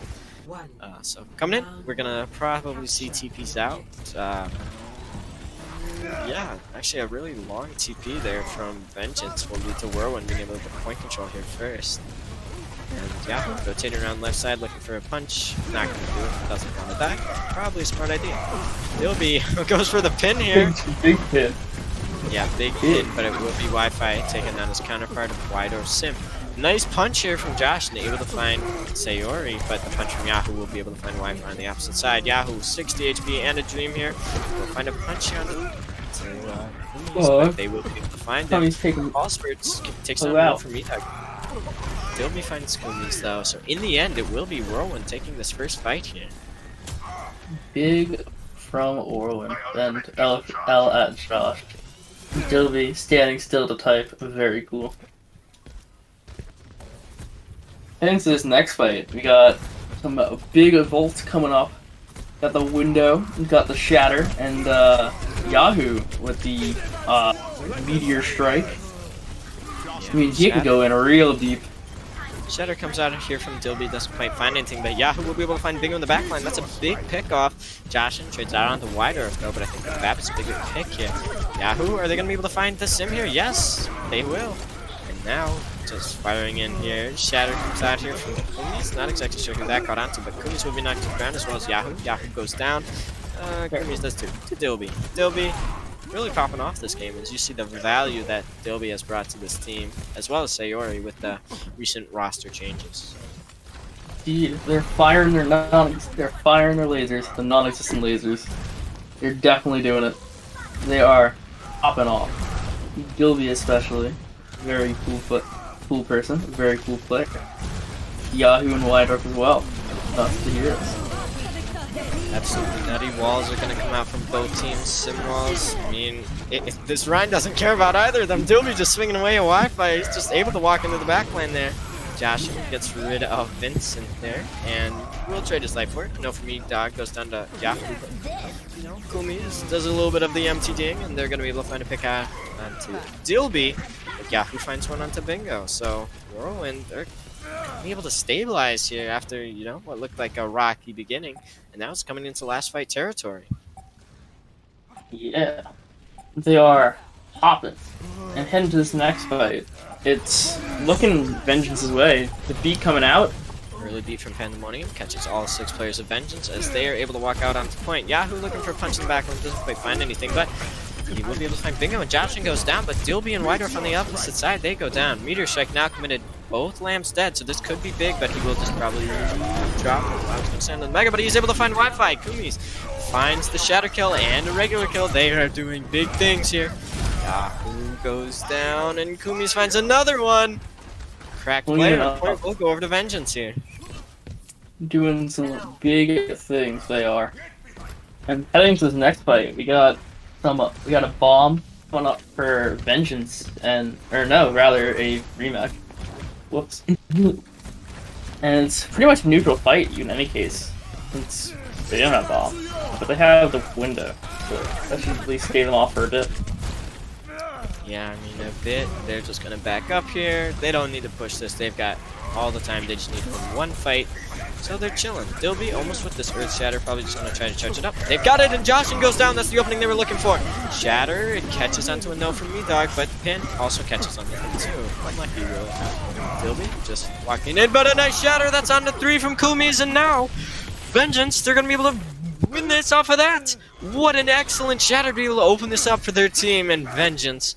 Oh, they got bailed out there. That was, oh my lord. So interesting. Indeed, big shatters coming out from the Reinhardt players, and a nice quick teleportation back on over to point. Hang on to this fight, a bomb and window. These are the bomb coming in.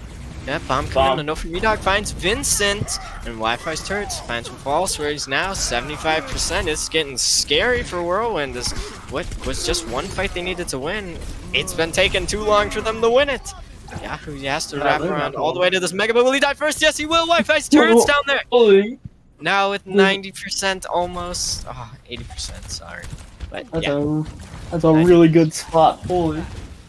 Yeah, that was a really big brain from Wi-Fi, but now lots of ults here for Whirlwind. They've got this beat to engage, they've got the Earth Shatter, and they're gonna be able to get the Meteor Strike here. Engage. Beach traded here, Josh, and almost off the map. That was a bit scary there. He's gonna be able to come back here.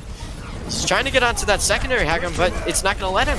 Yahoo finds an uppercut onto Pandemonium, but a no from Medog finds a kill on the Wydorf here. Things are getting traded back and forth, but Wi-Fi is going to be able to find a kill on the Dilby, so Kumis is going to be able to just swing and swing and swing until they get the Earth Shatter here. Earth Shatter now had, where are they going to choose probably onto this Doom after that? Yes, they will. And now, things are traded out yet again as Wi-Fi goes down to Yahoo, but Johnson able to find 2 on this Doom Fist. Oh, doing big things. Vincent now out of the fight, and False Ridge demacked and deteriorating. Just swinging away. This looks all but over. It's all but over. Josh is doing too much here. And Josh man, popping off. absolutely Out the wazoo. Holy. cracked out the wazoo. 1-0. Indeed. Up next. What map we got up next? Ready for We got this one. I don't remember the names. But we got City this Center. one. Yeah, City Center. That one. Bounce pad, man. That. I like it. I like it from winning. I don't like it from losing. But Yeah, that's how I think about Overwatch as a whole. If I win, I Yeah. like it.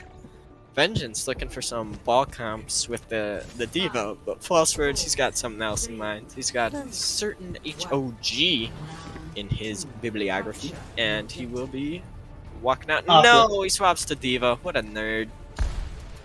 the Yahoo on the Aura versus Echo. Versus Josh on the Echo. Definitely interesting on your choice of flight heroes. I prefer the Pharah, because I'm more of a traditionalist, you know? The traditionalist versus the You can prefer all you want. other. Just watch as Josh deteriorates Yahoo and False Words with those stickies and that beam. That's just Echo for you. Kind of a broken operator, broken hero, and another one onto Wider. Crazy, almost. As first cap will go over to Vengeance Burger here, and Dilby will get caught out. They are going to swap to what appears to be 6-man here. That will be Dilby most likely going over to the Monkey, if I predict correctly. Yep, I am the best at guessing things. So we will see 18%, 19. We're going up about a little bit here at a time. Coming in here, we do have a different thing. So walking around, they're walking around the opposite side. They're going to be jumping in here, and a lot of damage out here early on Akumi's, but he gets hacked up, and he will go down. Lidar has going, yeah, fuck it, go 6-man. It's just, you know, Josh and died. Dilby did go down there, but, you know, I think the pick's still in favor of Whirlwind here. Maybe not after, you know, Lidar dies there too. But Hold on. Yahoo, holy, living on 2H. not 2 HP now. Whirlwind coming back from spawn. It's going to be really tough for them to walk into it. And, you know, Yahoo gets a nice little pick there. That may have opened it back up, but enough from Edog. Able to find Falls before he's able to remack there. Now, 50-60% and counting. And, you know, it's going to be tough. It's going to be really tough for them to be able to break it open. Yeah. But Whirlwind has the EMP coming up, and EMP is just such a fun, funky ability that there's very little counter. But they might not even need it, seeing that they get get both supports right off the bat.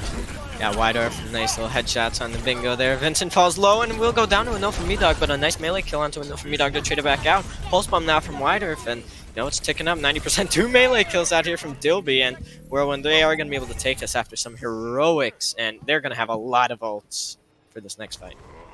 Yeah, well, both teams stacked up on ults. But as a note, Vengeance only need to win one fight, and they have all they need and more to win one fight. Definitely. Oh, EMP comes out here. Yahoo's low HP, but no, nice eat there, and Joshin somehow kills himself, and Wi-Fi goes off the edge, probably just as a reset. Don't worry, not on purpose. But Nice that was a reset. nice eat from a no from Medog, and now I dare say ult economy has swapped into favor of Vengeance, as they're gonna have 5 ults coming up here. Yeah, but a lot of those ults, like the bomb, the copy, all gets countered by Sayori, and they're beat. Will they be able to get the beat off? Seconds engaged. I don't know, but Hopping comes out from Josh. Pummels. Dilby's in the backline, but the beat drop comes out, saving him from that bomb. He does have this primer race, but Josh finds a melee kill out here in the pulse words, and Wi-Fi puts a pulse bomb kill onto Vincent. Pandemonium finds a whip shot kill, but Josh, and I mean, this ult was used. It's just a stall here. I mean, they got 4 on. It's gonna be really tough out here for Whirlwind, as Kumis does find headshots on a Yahoo. That might just be it. Is anyone able to touch? No. Vengeance Burger. They are able to take it against Whirlwind after a very well fought, very, very deserved victory. Indeed. Very close. Very good. Good play coming out from a Whirlwind and a Vengeance Burger. And a nice play of the game for Cummies. Yep, Look at we do have them go. Yep, a few players we are going to interview soon. But what did you think of that game, Squall? Boy, what a game. Back and forth there as well. I think Vengeance are a fun team to watch. I think Whirlwind certainly, of course, have their moments, but the momentum at the end there very much shifted in favor of Vengeance. And, whether that's due to mental or due to, Whirlwind still, meshing those 2 new players into their roster. Well, we'll see. We'll see how they do next week. I don't think it reflects necessarily poorly on Whirlwind, but I think it just speaks to Vengeance's strengths and how well they play together.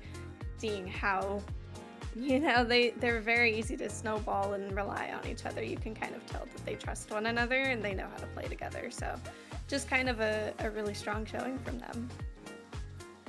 I agree. But I think in defeat, Whirlwind did show a very competent rush style, and they did show that they do have a lot of flexibility, especially on Havana with all the rush DPS variants they were trying out. But Vengeance, their deep roster, pulling it. It does look like we do have Josh and Wi-Fi in the waiting room for interviews potentially here in a moment. So we will get to talk to them about their win and how they're feeling about it. Yeah. Alrighty.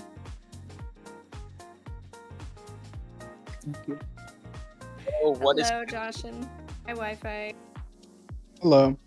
How are you two doing? How you feeling after that match? Pretty good.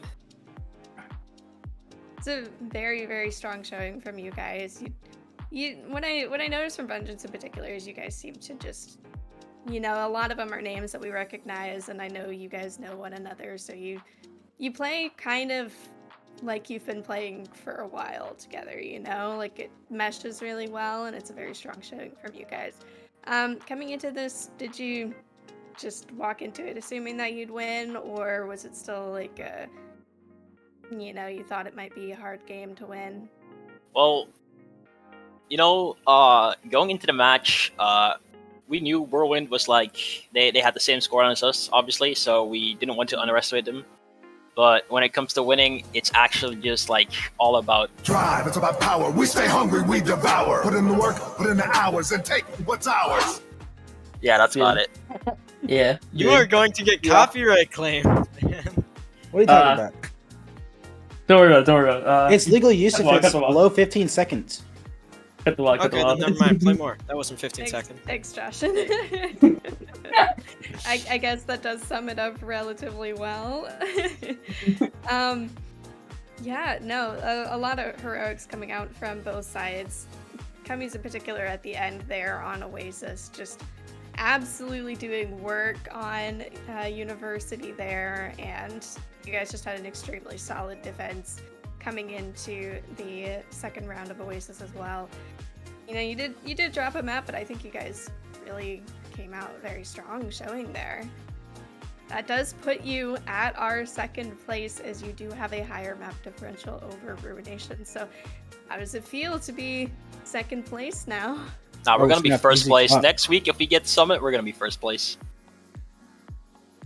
You guys are going to be Actually, I don't know if you can be first place, because if we, let's say, 2-0 Summit, it's going to be the same scoreline, I think.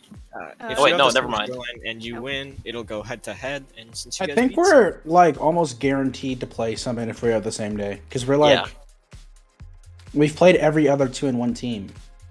Mm-hmm. Pretty much. Or 3. Yeah. Unless we play Fallout. I think it's the only other option. Yeah. I mean, you guys should play Summit. Mm-hmm. I mean, Yeah. Wait, I was so confused. Where the fuck is Freya? But it's just a BPL Freya. Freya. Where's Freya? Hello, Freya. Hello, Freya. Hello. But so the way that the matchup works, Summit will play either Vengeance or Solomon Island sloths. Cowabunga. They already played sloths before. So it'll be either you guys or Cowabunga or Monarch if they end up winning. Come on, you know what to do. You know what to do. You don't want a fucking Mickey Mouse first place. You're gonna you gotta get the best match there. Vengeance versus Summit would be a banger. So we'll see. Hopefully we can have that matchup. Yeah. All right. Well, I'm hoping for the Vengeance Summit matchup, but I just like watching some really intense matches, and it's always fun to watch the top place team see if they will drop a game. But any Stratocaster TM, do either of you have any questions for them? I think you guys did very well. I don't really have much questions, but I think you guys did very I good. do have a question. So we talked about who you guys would play. Do you guys think right now you could beat Summit? Like, if next game was Vengeance for Summit, do you think you would win? Yes. Obviously. Because our overall roster is better than their overall roster, in my opinion. There you go. Yeah. You guys And do have Eli. You guys do play with a very strong synergy. Again, I mentioned a lot of the names are very big names, and you seem like you trust one another and you know how each other plays. So you kind of have a really good synergy going into. No, these games. they don't know how I play. One day I'll be like. Yeah, no one knows how Wi-Fi plays. There's like fights where I literally go behind the entire enemy team and sit there for like a fight just to like sit in the back line, and then other fights I'll like eat my brains out down mid with a Reinhardt. Like, you don't know what I'm gonna do. It just kind of depends how I'm feeling, Yeah, just kind of depends on how you're feeling that day. Well, congratulations, you guys, on your win today and now securing current second place. Good luck in the future. Hope you can keep that momentum up.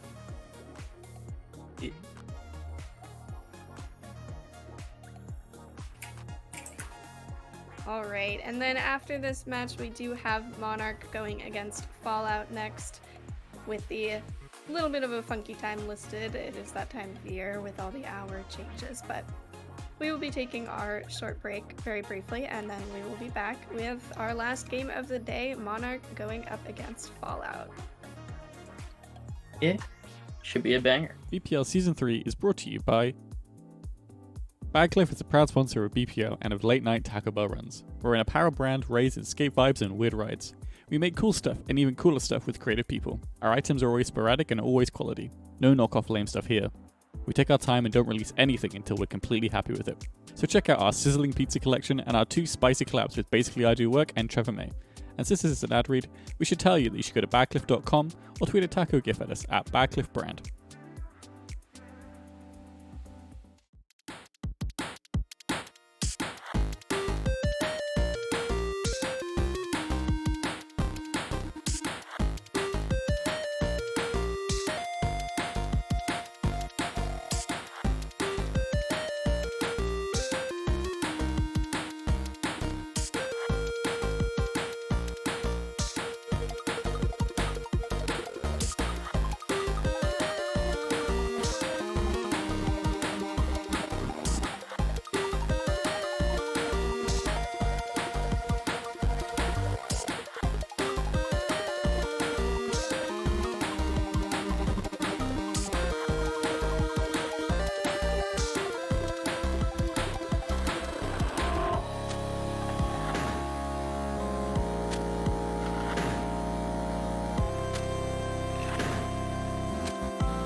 Boo! Hello. It is us, here, ready to cast the final game of the day here at BPL. Of course, I'm going to be hosting this game. My name is Megalas, but of course, a host can only do so much without two lovely casters next to them. Hot Dog, Jace, how are you doing for this Monarch vs. Fallout match? Are you ready? I'm doing good. You call me lovely too, man. That's starting the match off strong right there. We like to see it. I'm glad to get back on the mic. I casted Ruination's 2-0 loss to Summit yesterday. Was really one out in that game, so prepared to pick up the energy and go for this one, because this is, I think as Solomon put it, the tie for not fourth. We've got Monarch, Fallout, Solomon Island, and Cowabunga all tied at a 2-1 record with pretty much the exact same map differential as well. And, you know, one of these teams potentially not going to be fourth. There we go, we pull up the standings. Yes, indeed. I mean, you covered it pretty well right there. This is pretty much the night of breaking that fourth place. We saw, you know, the match just before us. We had two 2-1 teams being Vengeance and Whirlwind, and this is just another one of those games, right? It's one of these teams is gonna have to go up to that 3-1 tier, one of the upper echelon teams here, and somebody's gonna have to fall back down into the middle of the pack and really kind of prove themselves there again. I mean, do either of you guys have any insights? Maybe if there's a favorite despite the similar records between these two teams? I mean, let's look at Monarch's roster. I mean, Mac Truck. I mean, they've consistently been a big player in a lot of these fights that go on. Drams, a very familiar name. Protein Shake, very strong support team. Monarch, I think, looks very strong on paper. Yeah, no, well, obviously we'll have to see what kind of happens. But I think right now my money's on Monarch. Just kind of looking at these two rosters. Yeah, I wanna sort of go to the other side of the coin then, Hot Dog, because I'm gonna be honest. I'm not obviously going to hard flame Monarch, but looking at both of these teams' last games, which is I think is always a decent sort of decent biting point to figure out how good they are. Fallout, I think, pretty solid last time. I believe they came out with a win last week. If not, they went very close in a 2-1 series.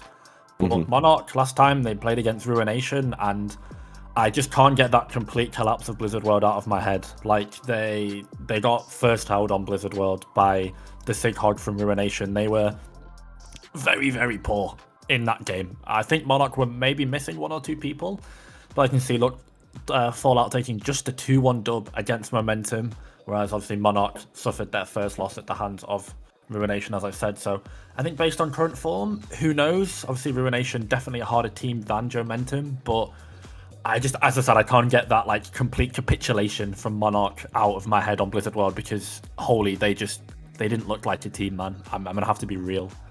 Sure. I mean, they can pick it back up today though, so.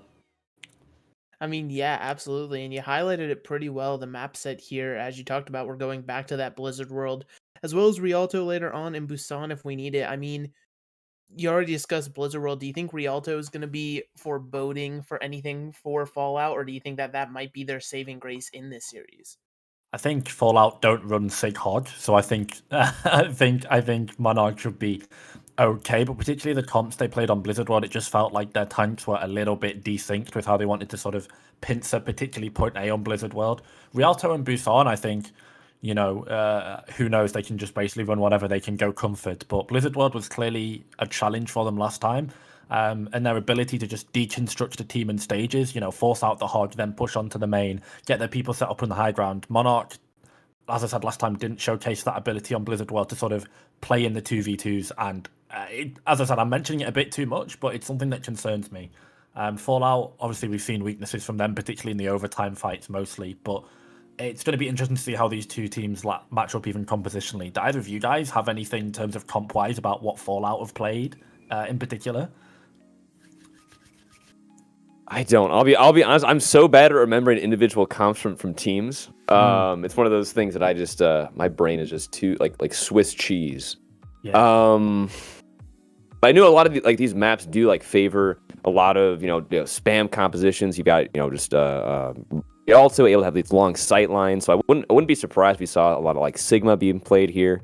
I mean, at this point, I mean, there's a lot of versatility in the meta, and I think a lot of the fights come down to individual mechanical skill, as well as obviously choosing the right comp for the situation. So I think I mean, again, it's definitely one of those matches that there's a lot of positives and pros and cons on both sides for a very good even match here. Yeah, for sure. Yeah, I mean, and that's one of the things you love to see, right? You don't want those games where you're coming in and you're kind of already knowing, okay, this should go exactly as planned. Because even if it's an upset, you still kind of feel like you knew the results going in. You feel really predicted. Games like this, it truly can come down to like a 55-45 feeling, it seems, that we have right here. And I think without further ado, we should be getting Blizzard World started here. So Hot Dog Jace, I'll let you take it away. All right. It's Overwatch time. It is. We're going to roll out into the map. It looks like Fallout are going to be going with Georgie Boy in for that for map 1, which means that Rift is currently in as well. I'm just looking at the rosters here. Fallout, I think their win condition is most likely going to be in their support line. Supportive, very good last year as a sort of secondary DPS for Resurge, and then obviously Rift. I've casted Rift a billion times over the C tier in the UK, and Rift has got a very excellent hero pool. His Ashe is nothing to be trifled with at all. Going to be pulling out the Sombra here. Looks like Fallout going to be going for a standard sort of Ball Sombra attack, and interestingly for Monarch, they're going to be making the adaptation. I guess they saw Monkey see, Monkey do. If you can't beat them, join them. After Distortion ran them basically off this map last week, Tomathan has taken the swap over to the pitch. So welcome the Kiwi. Monarch basically still on a bunch of comp, and Protein Shake going to be on the Torb as well. So Monarch very, very stationary, very, very solidarity, and they're just going to try and live as long as possible and really fend off this dive that's eventually going to come through from Fallout. Yeah, and right now, as the teams start trying to make their way to the point here, so there's a lot of spam just trying to get some ult charge as the ball starts to try and get some sort of engagement as he tries to get some sort of angle there to kind of make in the back line, make some chaos. And Dram's just, again, looking for an angle here as we're kind of waiting for the attack to finally start. And as I say that, Dram sees a lot of damage there, almost falls by field, put down, and gets picked off. This is not what we want to have happen here in the first fight, and Georgie Boy, while they are very low, was able to get the pick here, and Supportive looking for another pick on that Baptiste. Discord is on him, easy, very, very easy target there, but the Torbjorn turret able to kind of just keep them at bay here. Supportive trying to find another engagement angle.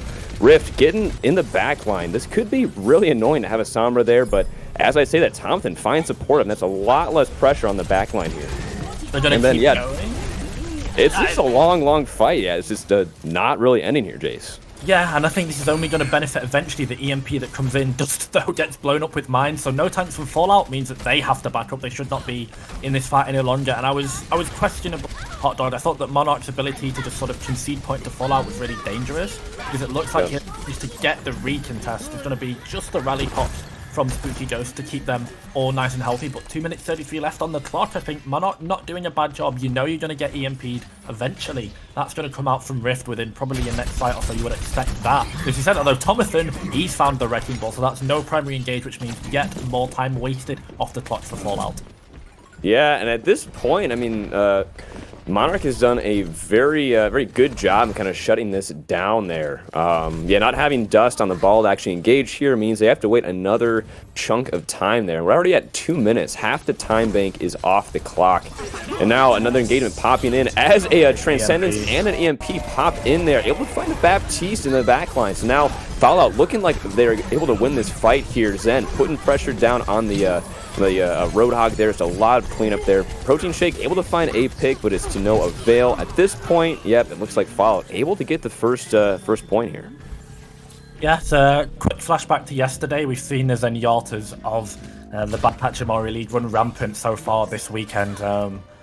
Bolting Cake was absolutely crazy yesterday and a huge factor to Summit's 2-0 victory over Ruination. And Bird Boys yet again, great Transcendence to cover the rush that came in from Fallout, which meant that Manny did not have to commit that rally so they could use it to snowball. And then afterwards, just found 2 or 3 with those left clicks. The good old primary fires from the Zenyatta coming through into clutch. Monarch here, not going to be making any adaptations, but Fallout though on the attack, they want to increase, they want to push the tempo. Supportive has had a little bit of trouble with that Roadhog of Tomathan, so he's going to go over to that Echo. So it means that Fallout now drastically increase their execute potential. And I like this swap, but I mean, as Dust tries to engage, just absolutely blown up by Spooky Ghost and Drams coming in with some pressure on with the tactical visor, able to get a pick, and it looks like Monty tried to get some sort of some sort of fight just kind of built there against their rally, but to no avail. Birdboys also falls, and that's a good fight on the side of Monarch there for a reset. Really good fight for Monarch. This composition from Monarch is bunker-esque and it snowballs, most importantly, off the ults from Super Smooth and Wadette. Wadette's ult was early and it meant that Monarch could just hypercharge themselves to these. Protein Shake used the Molten Core to contest that first objective, and now he's at 69%. It's going to be so good at fending off this dive that comes in. It's a defensive ult. That Torbjorn Q, as it is, and if they needed another one, if they've not anything else, they've got the daughter of they've got the daughter of Torbjorn as well. Brigitte's rally to cover, but Dusto looking to flank for the mines, I think. Yeah, able to just engage and get them off, but he's so hurt, not a whole lot going on there. Able to just kind of immediately die actually to Tomathan. That was a unfortunate engage. Not only did they invest the mines, but immediately died, giving Tomathan even more ultimate charge, and now they definitely kind of on the back foot here. Oh, it does have some ults kind of building up. You got the EMP and 4 ults on the board, and that just having an EMP alone should be a very big thing, but we'll see if, Monarch is able to kind of fend themselves off. And as I'm saying that, a Duplicate coming in, Supportive putting a bunch of damage down, almost falls, able to get a Tomathan. That's a big pick on the side of Fallout now. Monarch might be able to, kind of lose this fight. And an EMP engage as well. Supportive going crazy here. Rift finds a pick as well on the Baptiste. Duplicate ends there, and Rift finding some more picks on the tank line, and there we go. Looks like it's going to be a 0.2 win here for Fallout. Yeah, so 5 hit the grave from Monarch, but unfortunately it costs basically 5 ultimates for Fallout. I can understand it. They have to win that fight, particularly as of how many ultimates they invested. It almost feels like a sunk cost fallacy there. Fallout used so many ultimates in that last fight that they had to make sure they win it, and that unfortunately did cost them the EMP. As well as you say that, there's a little bit of a scuffle going in. Tomathan going to go 1-for-1 with Moni, so that prevents the resurrections to come in, but Fallout, though, they're not ready, they're not done. They're looking for snowballs here into point C. Yeah, and I like this. They're being very scrappy, but maybe they accept it a little bit too far as Rift falls. Does equalize it now. They're both down DPS, both sides 5v5 here. And now Supportive just looking for some sort of entrance in here as Georgie Boy trying to put some pressure on the backline and gets D-Mech. Dust, is he going to invest these balls in? No, falls actually to the Protein Shake. Torbjorn going crazy, gets 3 picks there. Monty also finds a res on Dust, but I think that's not really going to do a whole lot here. And so far a very good just reset, just kind of finding their footing here on this defense. Yeah, turret MVP there, and not only can it counter Rift when they come out of Invis. Oh, good touch though, but Tomathan is caught. Can they find him? Yeah. Oh, that's tragic. He was a bit far up there, I think. It was not something you like to see, but Fallout, though, they're going to take that pick and they're going to run with it. Drams goes down because of it, and now Fallout, as they get close to this EMP tempo very, very much in their favor. Monarch need to respond. I mean, Supportive is looking for a Duplicate here, and a bunch of damage in, and Rift gets the EMP. That's huge. Another DPS pick falling. Protein Shake evens it out. It's 5v5 here, and Supportive going with another huge Roadhog Duplicate. Georgie Boy finds a pick, but evens it out with Waddick finding the Zenyatta, and Georgie Boy going crazy. And it's just so back and forth here. Everyone is getting some just damage in on the other team, and right now Fallout is just walking it in. There's a minute left there. Supportive getting more damage in, but I think they might need to reset here. Yeah, unfortunately for them, the biggest money in the bank, that big investment, the EMP has gone down from Fallout. So if Monarch can just store this objective out, they're going to be able to take it on the broad because of the close range, but they're just going to go for it anyway. Great disgusting. From Tomathan, supportive falls. Yeah. I think that's going to do it. Drams finds a pick on the Echo. Yeah, they just need a reset here. Drams is absolutely putting the damage in, doing exactly what it needs to do. Getting the hit scan out, that annoying Echo, and actually swaps. Supportive's now on Reaper here for the last 30 seconds. Looks like Fallout are going to make a major comp swap. Yeah, I don't really mind it too much because you know that you're basically bone drying ultimates. You know you're not going to get that EMP. They swap into a comp that I think Monarch aren't going to mind it, but just looking at the wealth of ultimates that are available soon for Monarch as we go into this final fight, if Monarch can just play the clock, they're going to win this. Oh, Tomathan is looking for a flank. I don't know if you saw it. Yeah, he's trying to get some sort of damage in. Protein Shake does fall Supportive. That's a big pick here. Drams falls as well. That, I think, could be it. This could be point number 3. Spooky Ghost trying to equalize it. Rift falls. Now it's so back and forth. Monty on the Lucio finds Tomathan. That is... I mean, that's what you need to do. Just find the healers. But as I say that, Dust gets Spooky Ghost as well as Monty. Dust gets 2 in that fight. That could be the great equalizer here. Protein Shake, Baptiste. I keep forgetting Protein Shake is not playing support. It's messing me up here. It's alright. I think he got traded recently as well, so came over from yeah, Ever. I miss him every day. Sad business. But nonetheless, Fallout there, they comp swap. They're down basically 3 or 4 ultimates in the final fight, but they don't care about the Q buttons, just they've got the W buttons, Hot Dog. They just ran at Monarch and there was nothing that they could do. It was either complete genius calling it was closer est, ult. I mean, that's what you got to do, right? You know, just throw a bunch of HP at the target.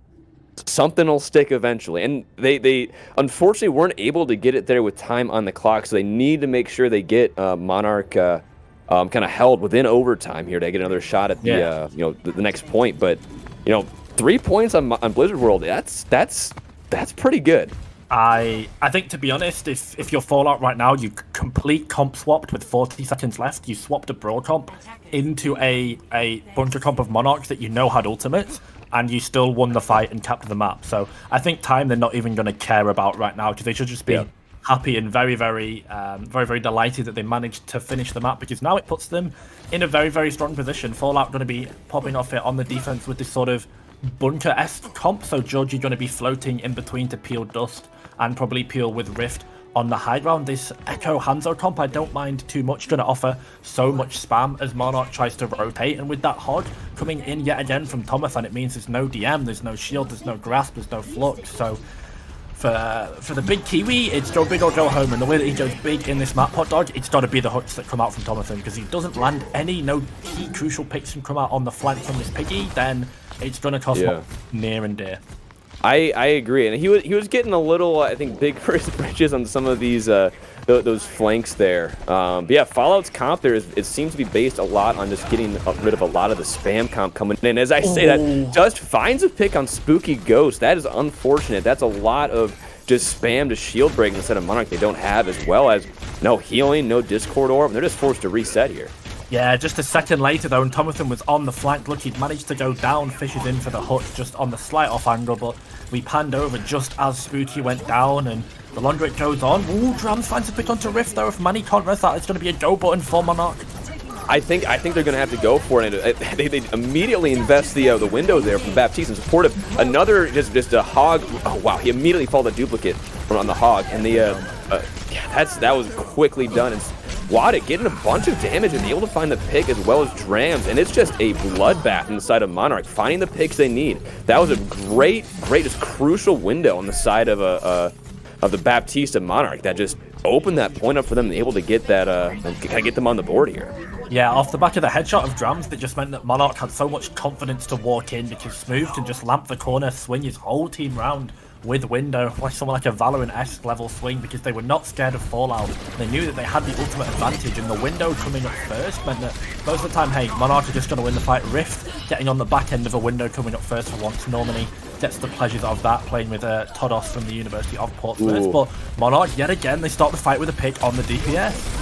Protein able to find support. That's very big for them, and they do get the res on there, and Wada actually dies to that. Fallout being very aggressive, kind of taking advantage of the fact that Monarch is pushing in so aggressively with Rift getting 3 picks, 4 picks in one fight. That is how you do it. And now Fallout having to reset here, or kind of rather forcing Monarch to reset here rather. Yeah, and they've gone over to the double shield, which means I think they absolutely win this spam war. Just the power of the off-angle that Georgie and Rift are going to take means it's so deadly. And Wada is just going to get 100 to 0s if he dare walk at them without shield or fortify. But last fight, all about Rift being able to build up that dragon and zone the Monarch. Have to walk forward, but when they walked forward, hey, the Dragon Strike met them, and yet again, Rift finds the pick. So it's all about these Hanzos so far, this map, Hot Dog. Oh, that's 2 picks, man. Yeah, there's nothing even said here. Like, Fallout right now are able to just kind of letting Monarch walk into them. They know which sight lines they're going to be going on and just exploiting that. And as we're even just talking, Bird Boys finds another pick on Protein Shake, and it's another reset. And it's unfortunate because they were looking really tight. They had about 4.5 minutes on the clock. They've already lost a minute since they've gotten first point. This is looking a little rough right now for them. It's a good rotation though for Monarch, because you can't really try the same thing. Fallout's comp just benefits the fact that you have to walk into them slowly. So Monarch has to go on this sort of adventurous flank just to even get onto them. They want to go with the Bongo though. This is a really aggressive push from Monarch. Trance from Spooky is coverage as well. Lots of ults coming in here. Wada able to find his counterpart on the side of Fallout, and as I say that, Hanzo throwing another another Dragon Strike in, gets a pick, as well as Georgie Boy finding another on the Sigma, and Supportive is just ruling the sky on this Echo, finding 2 picks. Honestly, Supportive consistently has been just a difference maker, able to get picks not only with those duplicates on the Roadhog they've kind of been favoring, but especially just on Echo, just putting in the damage that needs to be. Yeah, Toxis all want to know about the power of Echo. Did it on Resurge and doing it again on Fallout this season as well. Just having that Echo is something that I think Monarch are really missing right now. These fights are going low, they're getting scrappy, and the thing that's making them clean up is, yes, the flurry of ultimates that Fallout are engaging with first, but sometimes it's just Supportive executing someone with that focus beam. Yet again, oh man, high ground, he's so uncontested, Hot Dog. Monarch can't get near him.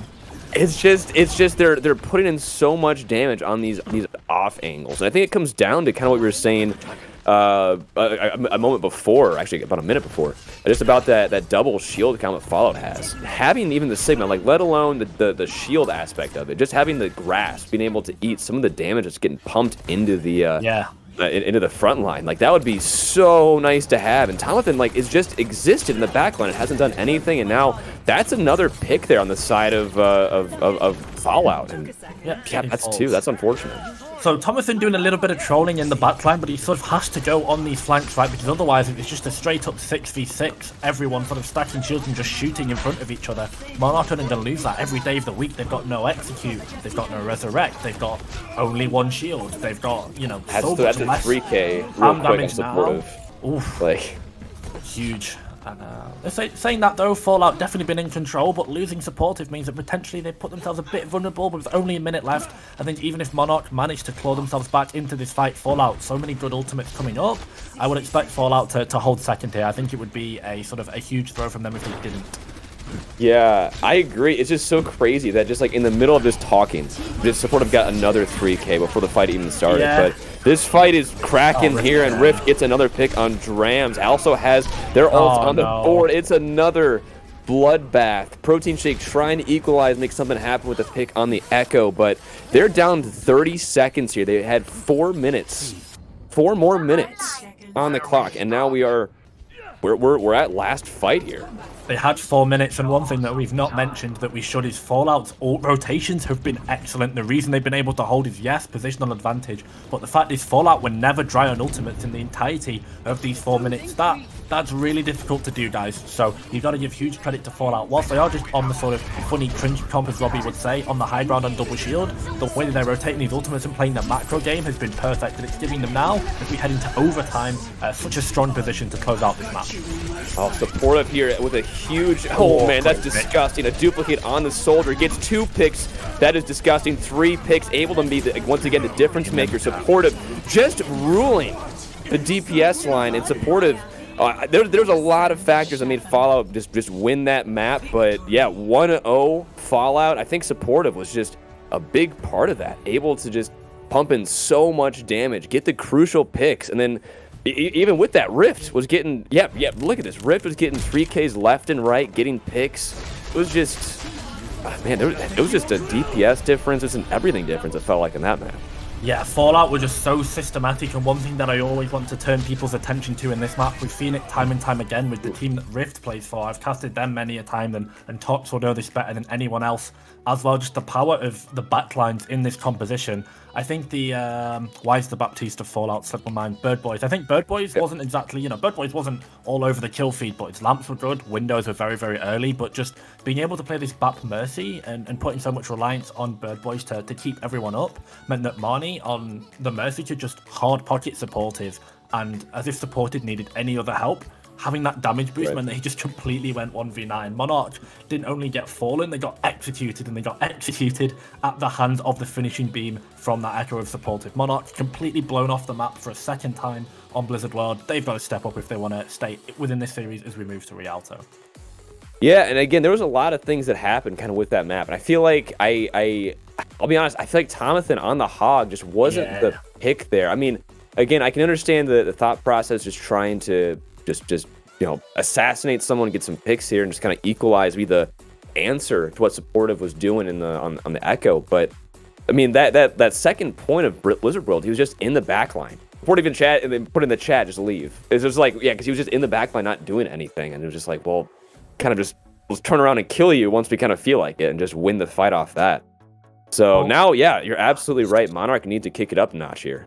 What are they going to play? They swapped a ball, I think, so maybe they'd found the answer, but they found it far, far too late. That hod pick, I think, from Tomathan just meant that they sunk so much time into it. Not only did he need to flank to set up these angles, they were just losing the spam war and the cleanups to the brawl every single time. It was just a case of which team killed first and which team killed faster. And when you've got a hod that needs setup, that needs time, then Fallout were just going to win that every single day of the week, regardless of who Georgie Boy was on, either the Diva or the Sigma. So it was a big risk. Tomathan clearly felt confident, but as he said, just Fallout's position on the high ground meant that on that map, you can't really go anywhere as the hod. You can go onto the right side, up to the high ground, and you'll just get halted off by the Orisa. You can walk straight line, and you'll just get every cooldown in your face. You'll get discorded, you'll get damage boost, sticky mine from the Echo, you'll get storm arrowed from the Hanzo, and you'll just get blown up. So I'm not going to say it was a complete throw from Tomathan, but I think the hod pick into their composition, considering how badly it went, I think it was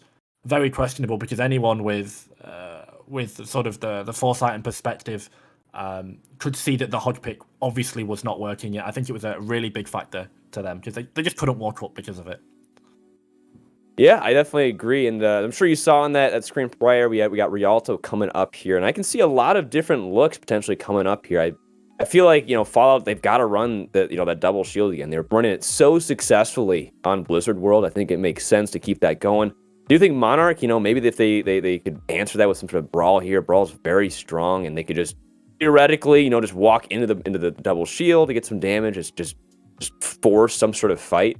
But I do think, again, like I kind of mentioned before the match, like this meta right now, it supports so many different play styles, so many different just composition swaps. It really depends, kind of what is the other opponent playing, how can we, mechanically outplay them, and just be the better team, which is, from what I'm seeing, it seems to be right now Fallout, but we'll have to see.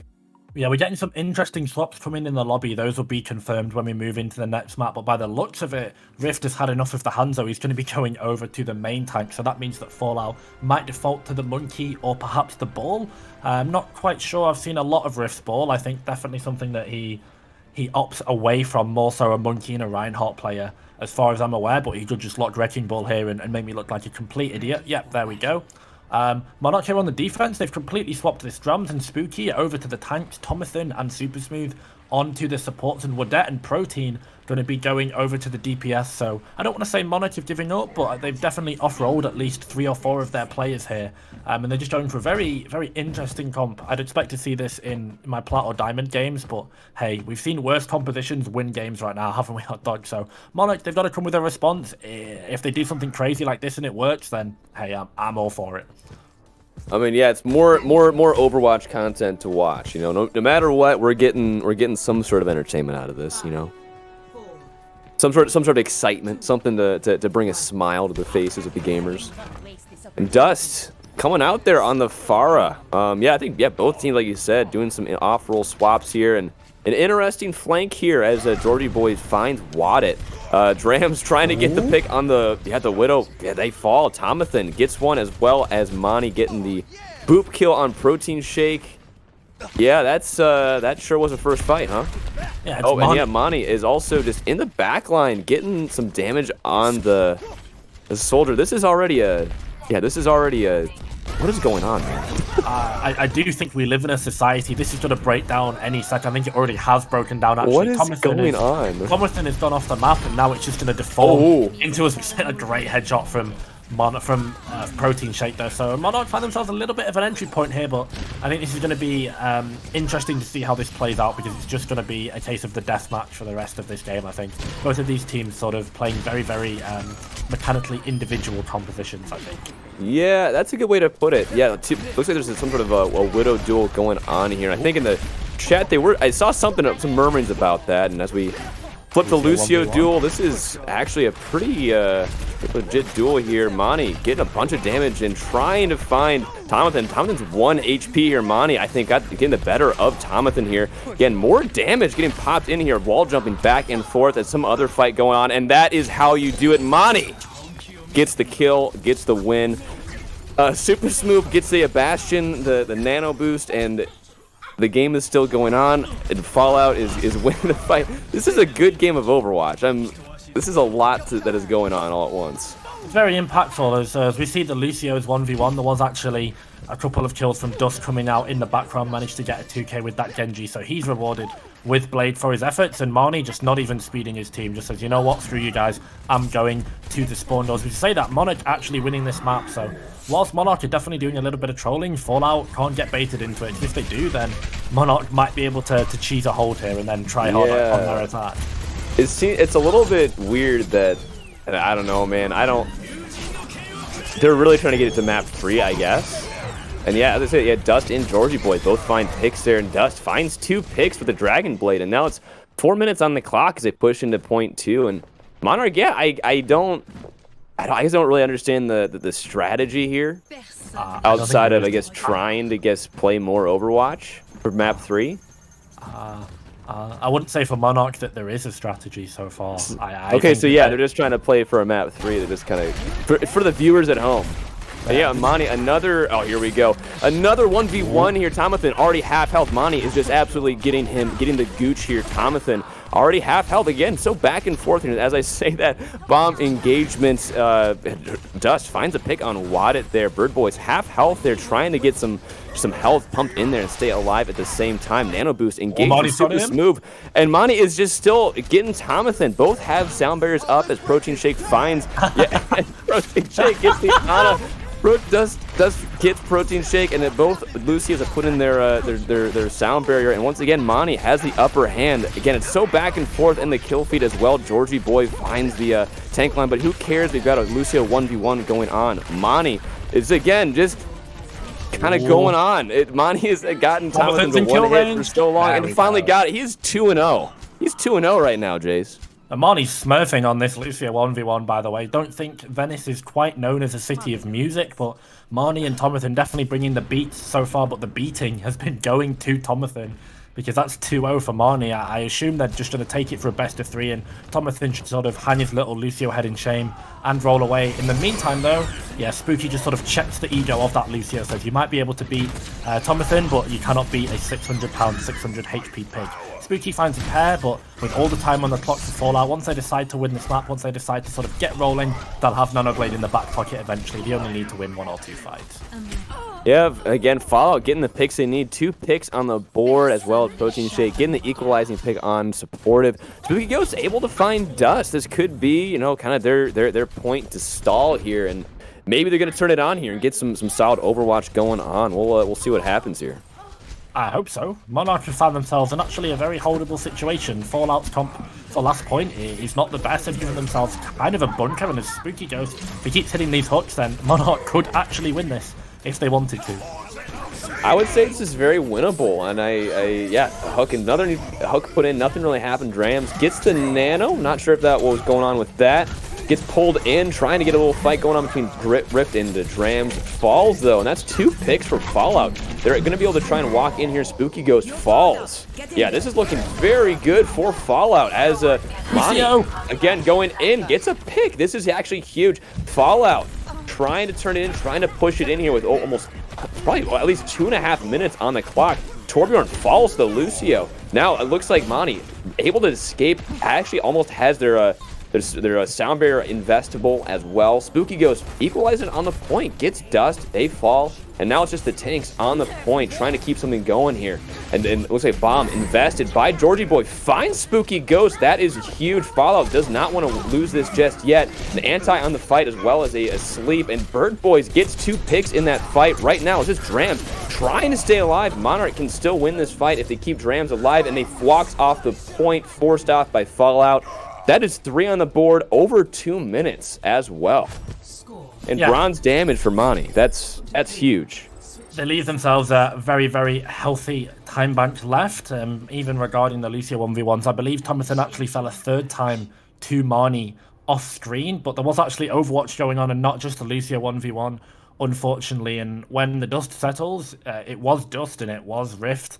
Sort of picking up where they left off from last map. Georgie Boy all over the kill feed as well, doing great on that Diva. But both teams doing a little bit of trolling here. Monarch, I think, maybe trying to speedrun it in head to bed. Who knows?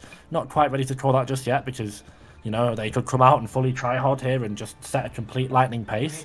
Things wouldn't it wouldn't surprise me if they did, but so far there's not really too much to analyze, not really too much to fill in here, guys. Fallout sort of just walked it through a bit too easily. Monarch didn't look really invested, in particular in the payload in this map so far, but we'll see. As Wadet's locked the Bastion, you never know. Yeah, it really has just been a game of Overwatch. I think everyone can agree on that. It's been Overwatch. Overwatch has occurred in this lobby. I think anyone can agree with that. It absolutely has. And that's all anyone can really say. Yeah, Monarch, they're looking to play more. Have some more fun in Overwatch, it looks like. Wadded falls immediately. Dust, a quick pick, 20 all% on the board, and that's 40. He's just quickly putting in a lot of damage, and Protein Shake trying to invest in that 1v1. Dust eventually able to escape, potentially looking for a grapple shot, and gets it. That is a gross shot. Loses his life for it, and now Tomathan and Spooky Ghost being the difference maker here. Monarch able to push it in a bit and get some distance on the payload. Well, Grams has found himself very, very deep. Not quite sure they're going to need to be providing the cover for the Bastion, but Monarch here, they've just managed to etch it round the corner with 3 minutes 25 left. As I say that, they lose super smooth, and now all their sustain for this Bastion goes away, so Monarch just going to have to take a chill pill, as I said, if they want to try and win this map. In the situation, Wadhead gets caught out by Georgie, and I think the hook from Spooky is just going to be a little bit too late for them, but for now, Fallout just going to be comfortable to hold these sight lines and drain this puck down. We've got 3 minutes left. Good, I mean, that was a nice angle. That was a nice angle. Protein Shake finds Dust in the backline. Rift looking to get some sort of ult charge here. Only at 30%. Just trying to get something to happen here. It feels like they're just kind of throwing some stuff at the wall here. But as I say that, Rift does get Protein Shake. Gets a lot of pressure off the side of Dust. Able to again just dive in and get Drams. Does almost fall to that really nice deflect and somehow stays alive. Who did not shoot Rift? That is unfortunate. Bastion falls Wadded. Sent back to the spawn room here. And Rift in one fight has quickly built up a blade, and now Bird Boys has the nano locked and loaded, able to get him a nice nano blade and more than likely a quick fight win. As there's no a beat on the board for either team. Yeah, here we go. It's just going to be a nano blade. Can he go all the way inside the Bastion? He does. He finds 3, albeit in the spawn doors, and gets sent back to his own by Spooky, but in the meantime, Protein's quietly found himself 3 or 4 headshots. That's Lucio diff again from Marnie, so count that, I believe, 4-0 in the chat, as it's been quite a domination there. It's been a Lucio diff, so you hate to see it, but Protein, I killed it. About to say he was kind of diffing Dust in the winner 1v1, but Dust bites back with the kill there. Yeah, and looks like Fallout, they just want to end this here. Minute and a half on the clock, 2 picks off in this next fight, and now Wadded able to find supportive. That could be a big pick here as Monarch are trying to start walking it in, but Dust equalizing with Protein Shake, and Georgie Boy looking for something to do here. Just looking to maybe throw in that ultimate as Wadded being the tank, trying to put some pressure on with that tank form. Forces the Diva Bomb to come in, doesn't get anyone as Tomathan finds Dust with that boop kill, and Spooky Ghost on the prowl, pushing the cart in, getting Diva off the high ground. They need to start pushing this in here. They've got a minute, and they're almost at the first point here. For the sake of my sanity, I kind of hope that Monarch don't end up capping this. It's going to be a beat from Tomathan, though, that finds actually one person. A fair amount of people. Marnie comes down from the heavens with his as well. But hey, Monarch, they're going to be winning this. They're going to be rolling it in. So checkpoint 8 unlocked, and there we go. Monarch take the game semi-seriously, and they cap first. 3 minutes on the clock, and now it looks like they're finally getting some solid just distance or the ability to. Now they've got the somewhat of a turret pirate ship without the sails. It's a motorboat. They got a motorboat with a Bastion turret ready to go. They got an explosive gondola. They got a Geneva breaking gondola. As now supportive gets pinned. That'll do. 2 picks with Fallout. Spooky Ghost does find Dust, but I'm not just going to be enough here as Drams falls. Fallout, they're looking good again. I think they might need to just force Monarch to reset once again. They're going to have to, and I think something that I didn't point out is Rift actually made the swap over from tank to DPS this map, so he's changed. He's played 2 roles in 2 games so far. It's the Lucio 1v1 again, though. Take it away, Hot Dog. I mean, this is what it's all about. It's just so high octane here. I wanted to see that, but it doesn't matter because Dust finds one. And Monty, once again, he's like 4-0 against Tomathan. You hate to see it. Dust finds Bastion. It's once again a bloodbath. Fallout finding the picks they need, and again forcing Monarch on the back foot back to the spawn. They're down to 2 minutes. They've got a handful of fights. They don't have a whole lot to talk about here. Oh man, he's getting chased away by the hood. Ratio plus who asked, I guess, because the hood clearly does not like Oh, Money. that's gross. He's chased away. Great headshot though, by the way, from Protein Shake. But with minute 49 left, Monarch just, if they want to win this, as I said, I don't really want to go too much into anything, guys, because Monarch's comp is just completely troll, and both teams having a bit of fun here, which, hey, you like to see as Rift pulls the blade, does get nanoed. I think, no, it's the defensive nano going on to Wadette. Yeah, Rift has to back off. Only 1 health. And Wada was able to find Mani, but it doesn't really matter. There's more picks coming on the side of Fallout. Wada trying to do some sort of equalization here. Coming in with a bunch of damage with that remake. Does not kill him, but was able to eventually find the bash in the side of Wada. And again, Monarch forced back, having to reset here. They've got a minute left on the clock. Protein Shake. That's a good pick on the Ana, though, and that could be worth it for them. Potentially, he does manage to put himself into the drink, but I think Monarch might sort of accidentally stumble upon a second point cap here as they're pushing it forward with 54 seconds left. Fallout and Bone Dry on ultimates apart from the beat that's going to be coming up from Manny, and obviously that nano from Bird Boys will charge a lot quicker than I expected initially. Drams kind of just gives himself to the wolves, I guess. Super Smooth doing the same. Monkey see, monkey do, and now as we get into 37 seconds left, it's a 1v1 between... Nope. Oh, boy. Yeah, Wadette was able to get that, and yeah, it's just one of those games. It's one of those games. Wadette, full health on there, able to put some damage on the other team. It doesn't matter though, because Dust finds 2 picks with those headshots, and yeah, it's another fight win for Fallout. It is 10 seconds left, 1 fight left. Rams tries to make something happen there, falls to the power of the Genji Shurikens once again, and Spooky goes pushing them back here. Not sure it's really going to matter. It really isn't a way for them to even touch point, and we're going to map 3 here. The substitute was a 1-1 here. I don't even know. Wait, Fallout won. Wait. Yes. I might. You are tripping. Yeah, Fallout took the clean. I closed. That whole map was just like a fever dream. I lost track what was going on. It was a complete mindfuck, don't worry. It was one for the LSD, that's for sure. If you're high right now watching this stream on twitch.tv/BadPatchMR League, that would have been a great experience because there was people flying about everywhere. Some of those Lucio 1v1s would have been probably good on the influence of drugs, but we shouldn't do drugs. Yeah, that was a game of Overwatch.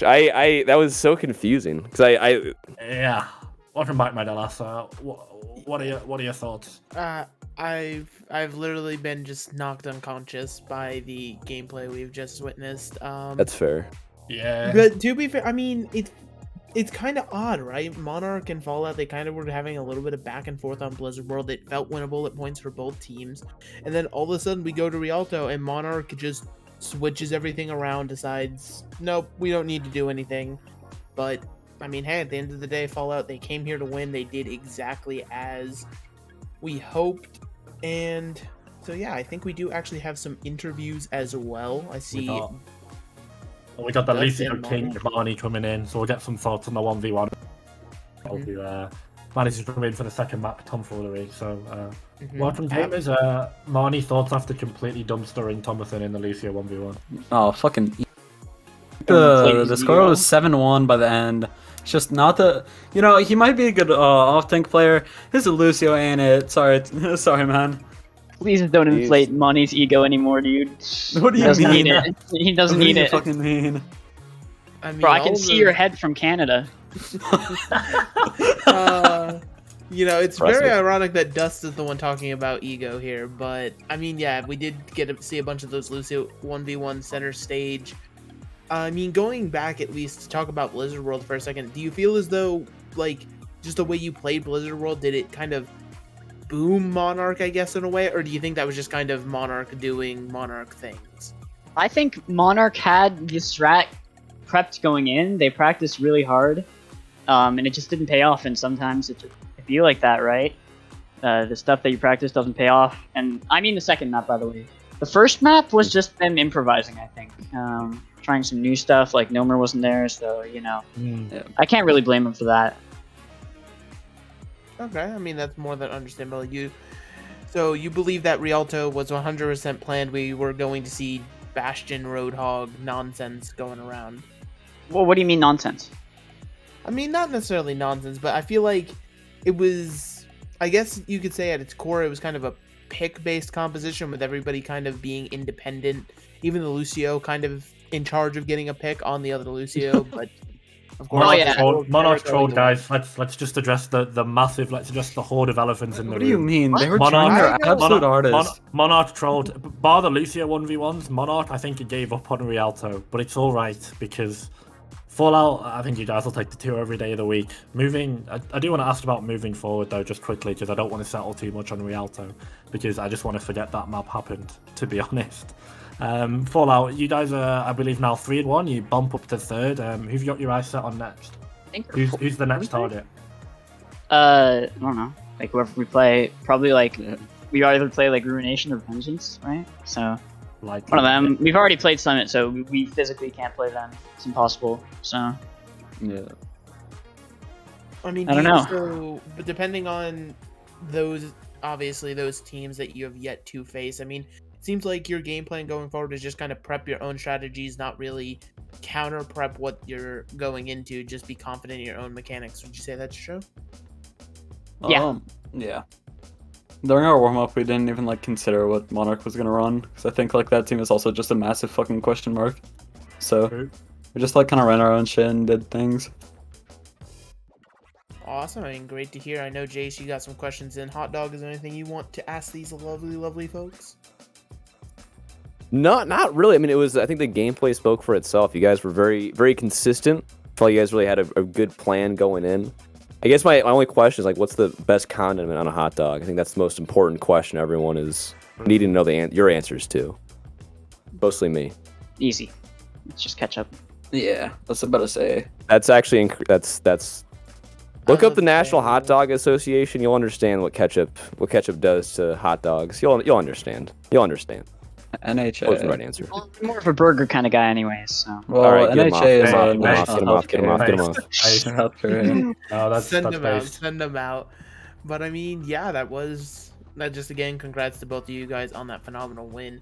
And yeah, Fallout's now 3-1 in that upper echelon. Monarch falling to that middle of the pack. I mean, it's going to be very, very interesting to see how this keeps progressing moving forward as we get more weeks under our belt and heading towards the ever-looming playoffs. I mean, taking a look at the standings, perfectly timed right there by our production team. Yeah, we're seeing a nice little 3rd place tie here. Vengeance does have the map score over both Ruination and Fallout, but they're all 3-1 up there at the top. And I believe after some of our games tomorrow, Solomon Island Sauce and Cowabunga should be able to settle who else is fighting for one of those top spots up there right beneath Summit, and who else is going to have to fall to the middle of the pack.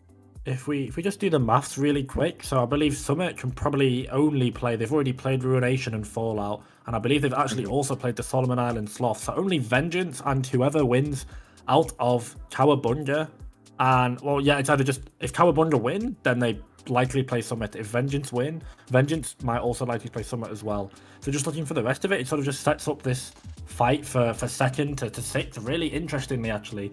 We get some games here, so Cowabunga, Solomon Island at the bottom, right at the end of the week is going to be a very, very big thing, and most importantly, Basalt versus Admin Aces. Which team that's gonna be a banger. Which team will lose the least is sort of how I'm dressing this up as. We saw a little bit of tomfoolery today on Rialto, but I think Basalt and Admin is going to be a complete circus. But for the funnest ways possible, I'm actually excited for Basalt and Admin tomorrow. I think it's going to be a good game. I don't know why you're putting the negative Nancy over here, Jace. It was rainy today, I guess. I don't know. Well, my condolences. Nah. Get the smile on. Give the smile on your face, Jace. We got more Overwatch coming up tomorrow. We got some good games, and yeah, as we're playing more. Getting more games done, getting some records in line. We'll kind of see what the tournament picture looks like here. And yeah, it's looking like we got some interesting matchups at the very least coming up here in the next few weeks. As again, more teams get their place in the bracket settled in. absolutely is all to play for. Yeah, absolutely. So I think without further ado, unless either of you lovely people have anything else to say, I think we're ready to wrap it all up for today. Of course, do not miss tomorrow. We have 4 more games, as you just saw. We have the Battle of the Losers, as well as, we highlighted that battle between Solomon Island and the other team I've already forgotten for the other third place team. It's going to be a lot of fun games tomorrow. Do not miss it. Starts at 4 p.m. EST. Be there, be square. We're out of here. BPL Season 3 is brought to you by John's Overwatch Coaching. Struggling to hit plat? Want some advice in your BPL scrims? Need an owl coach? Book a session with John at medify.gg/@John for a high-quality professional coaching session regardless of your skill level. He has excellent experience from XL2, Team Doge, and British Hurricane, but will still give you incredible advice at whatever rank you are. Support BPL's coaching partner today at medify.gg/@John.